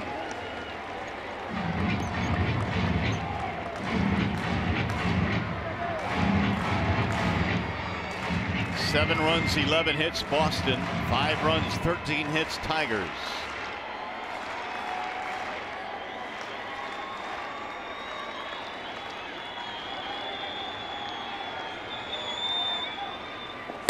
Ooh, it threw him another one. And it's 1-2.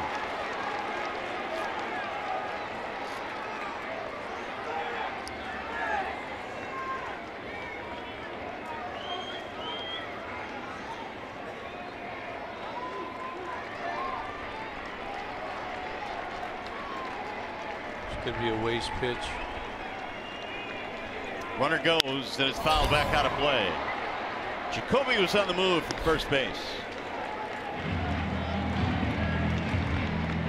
Yeah, that's a good move. Told you he's well about a 1.5.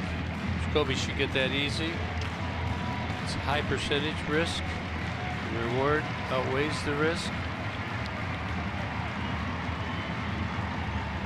Just on the sheer percentage of you making it.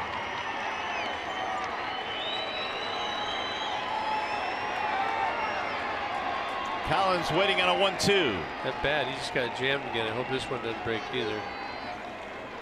Swing and a miss. He struck him out.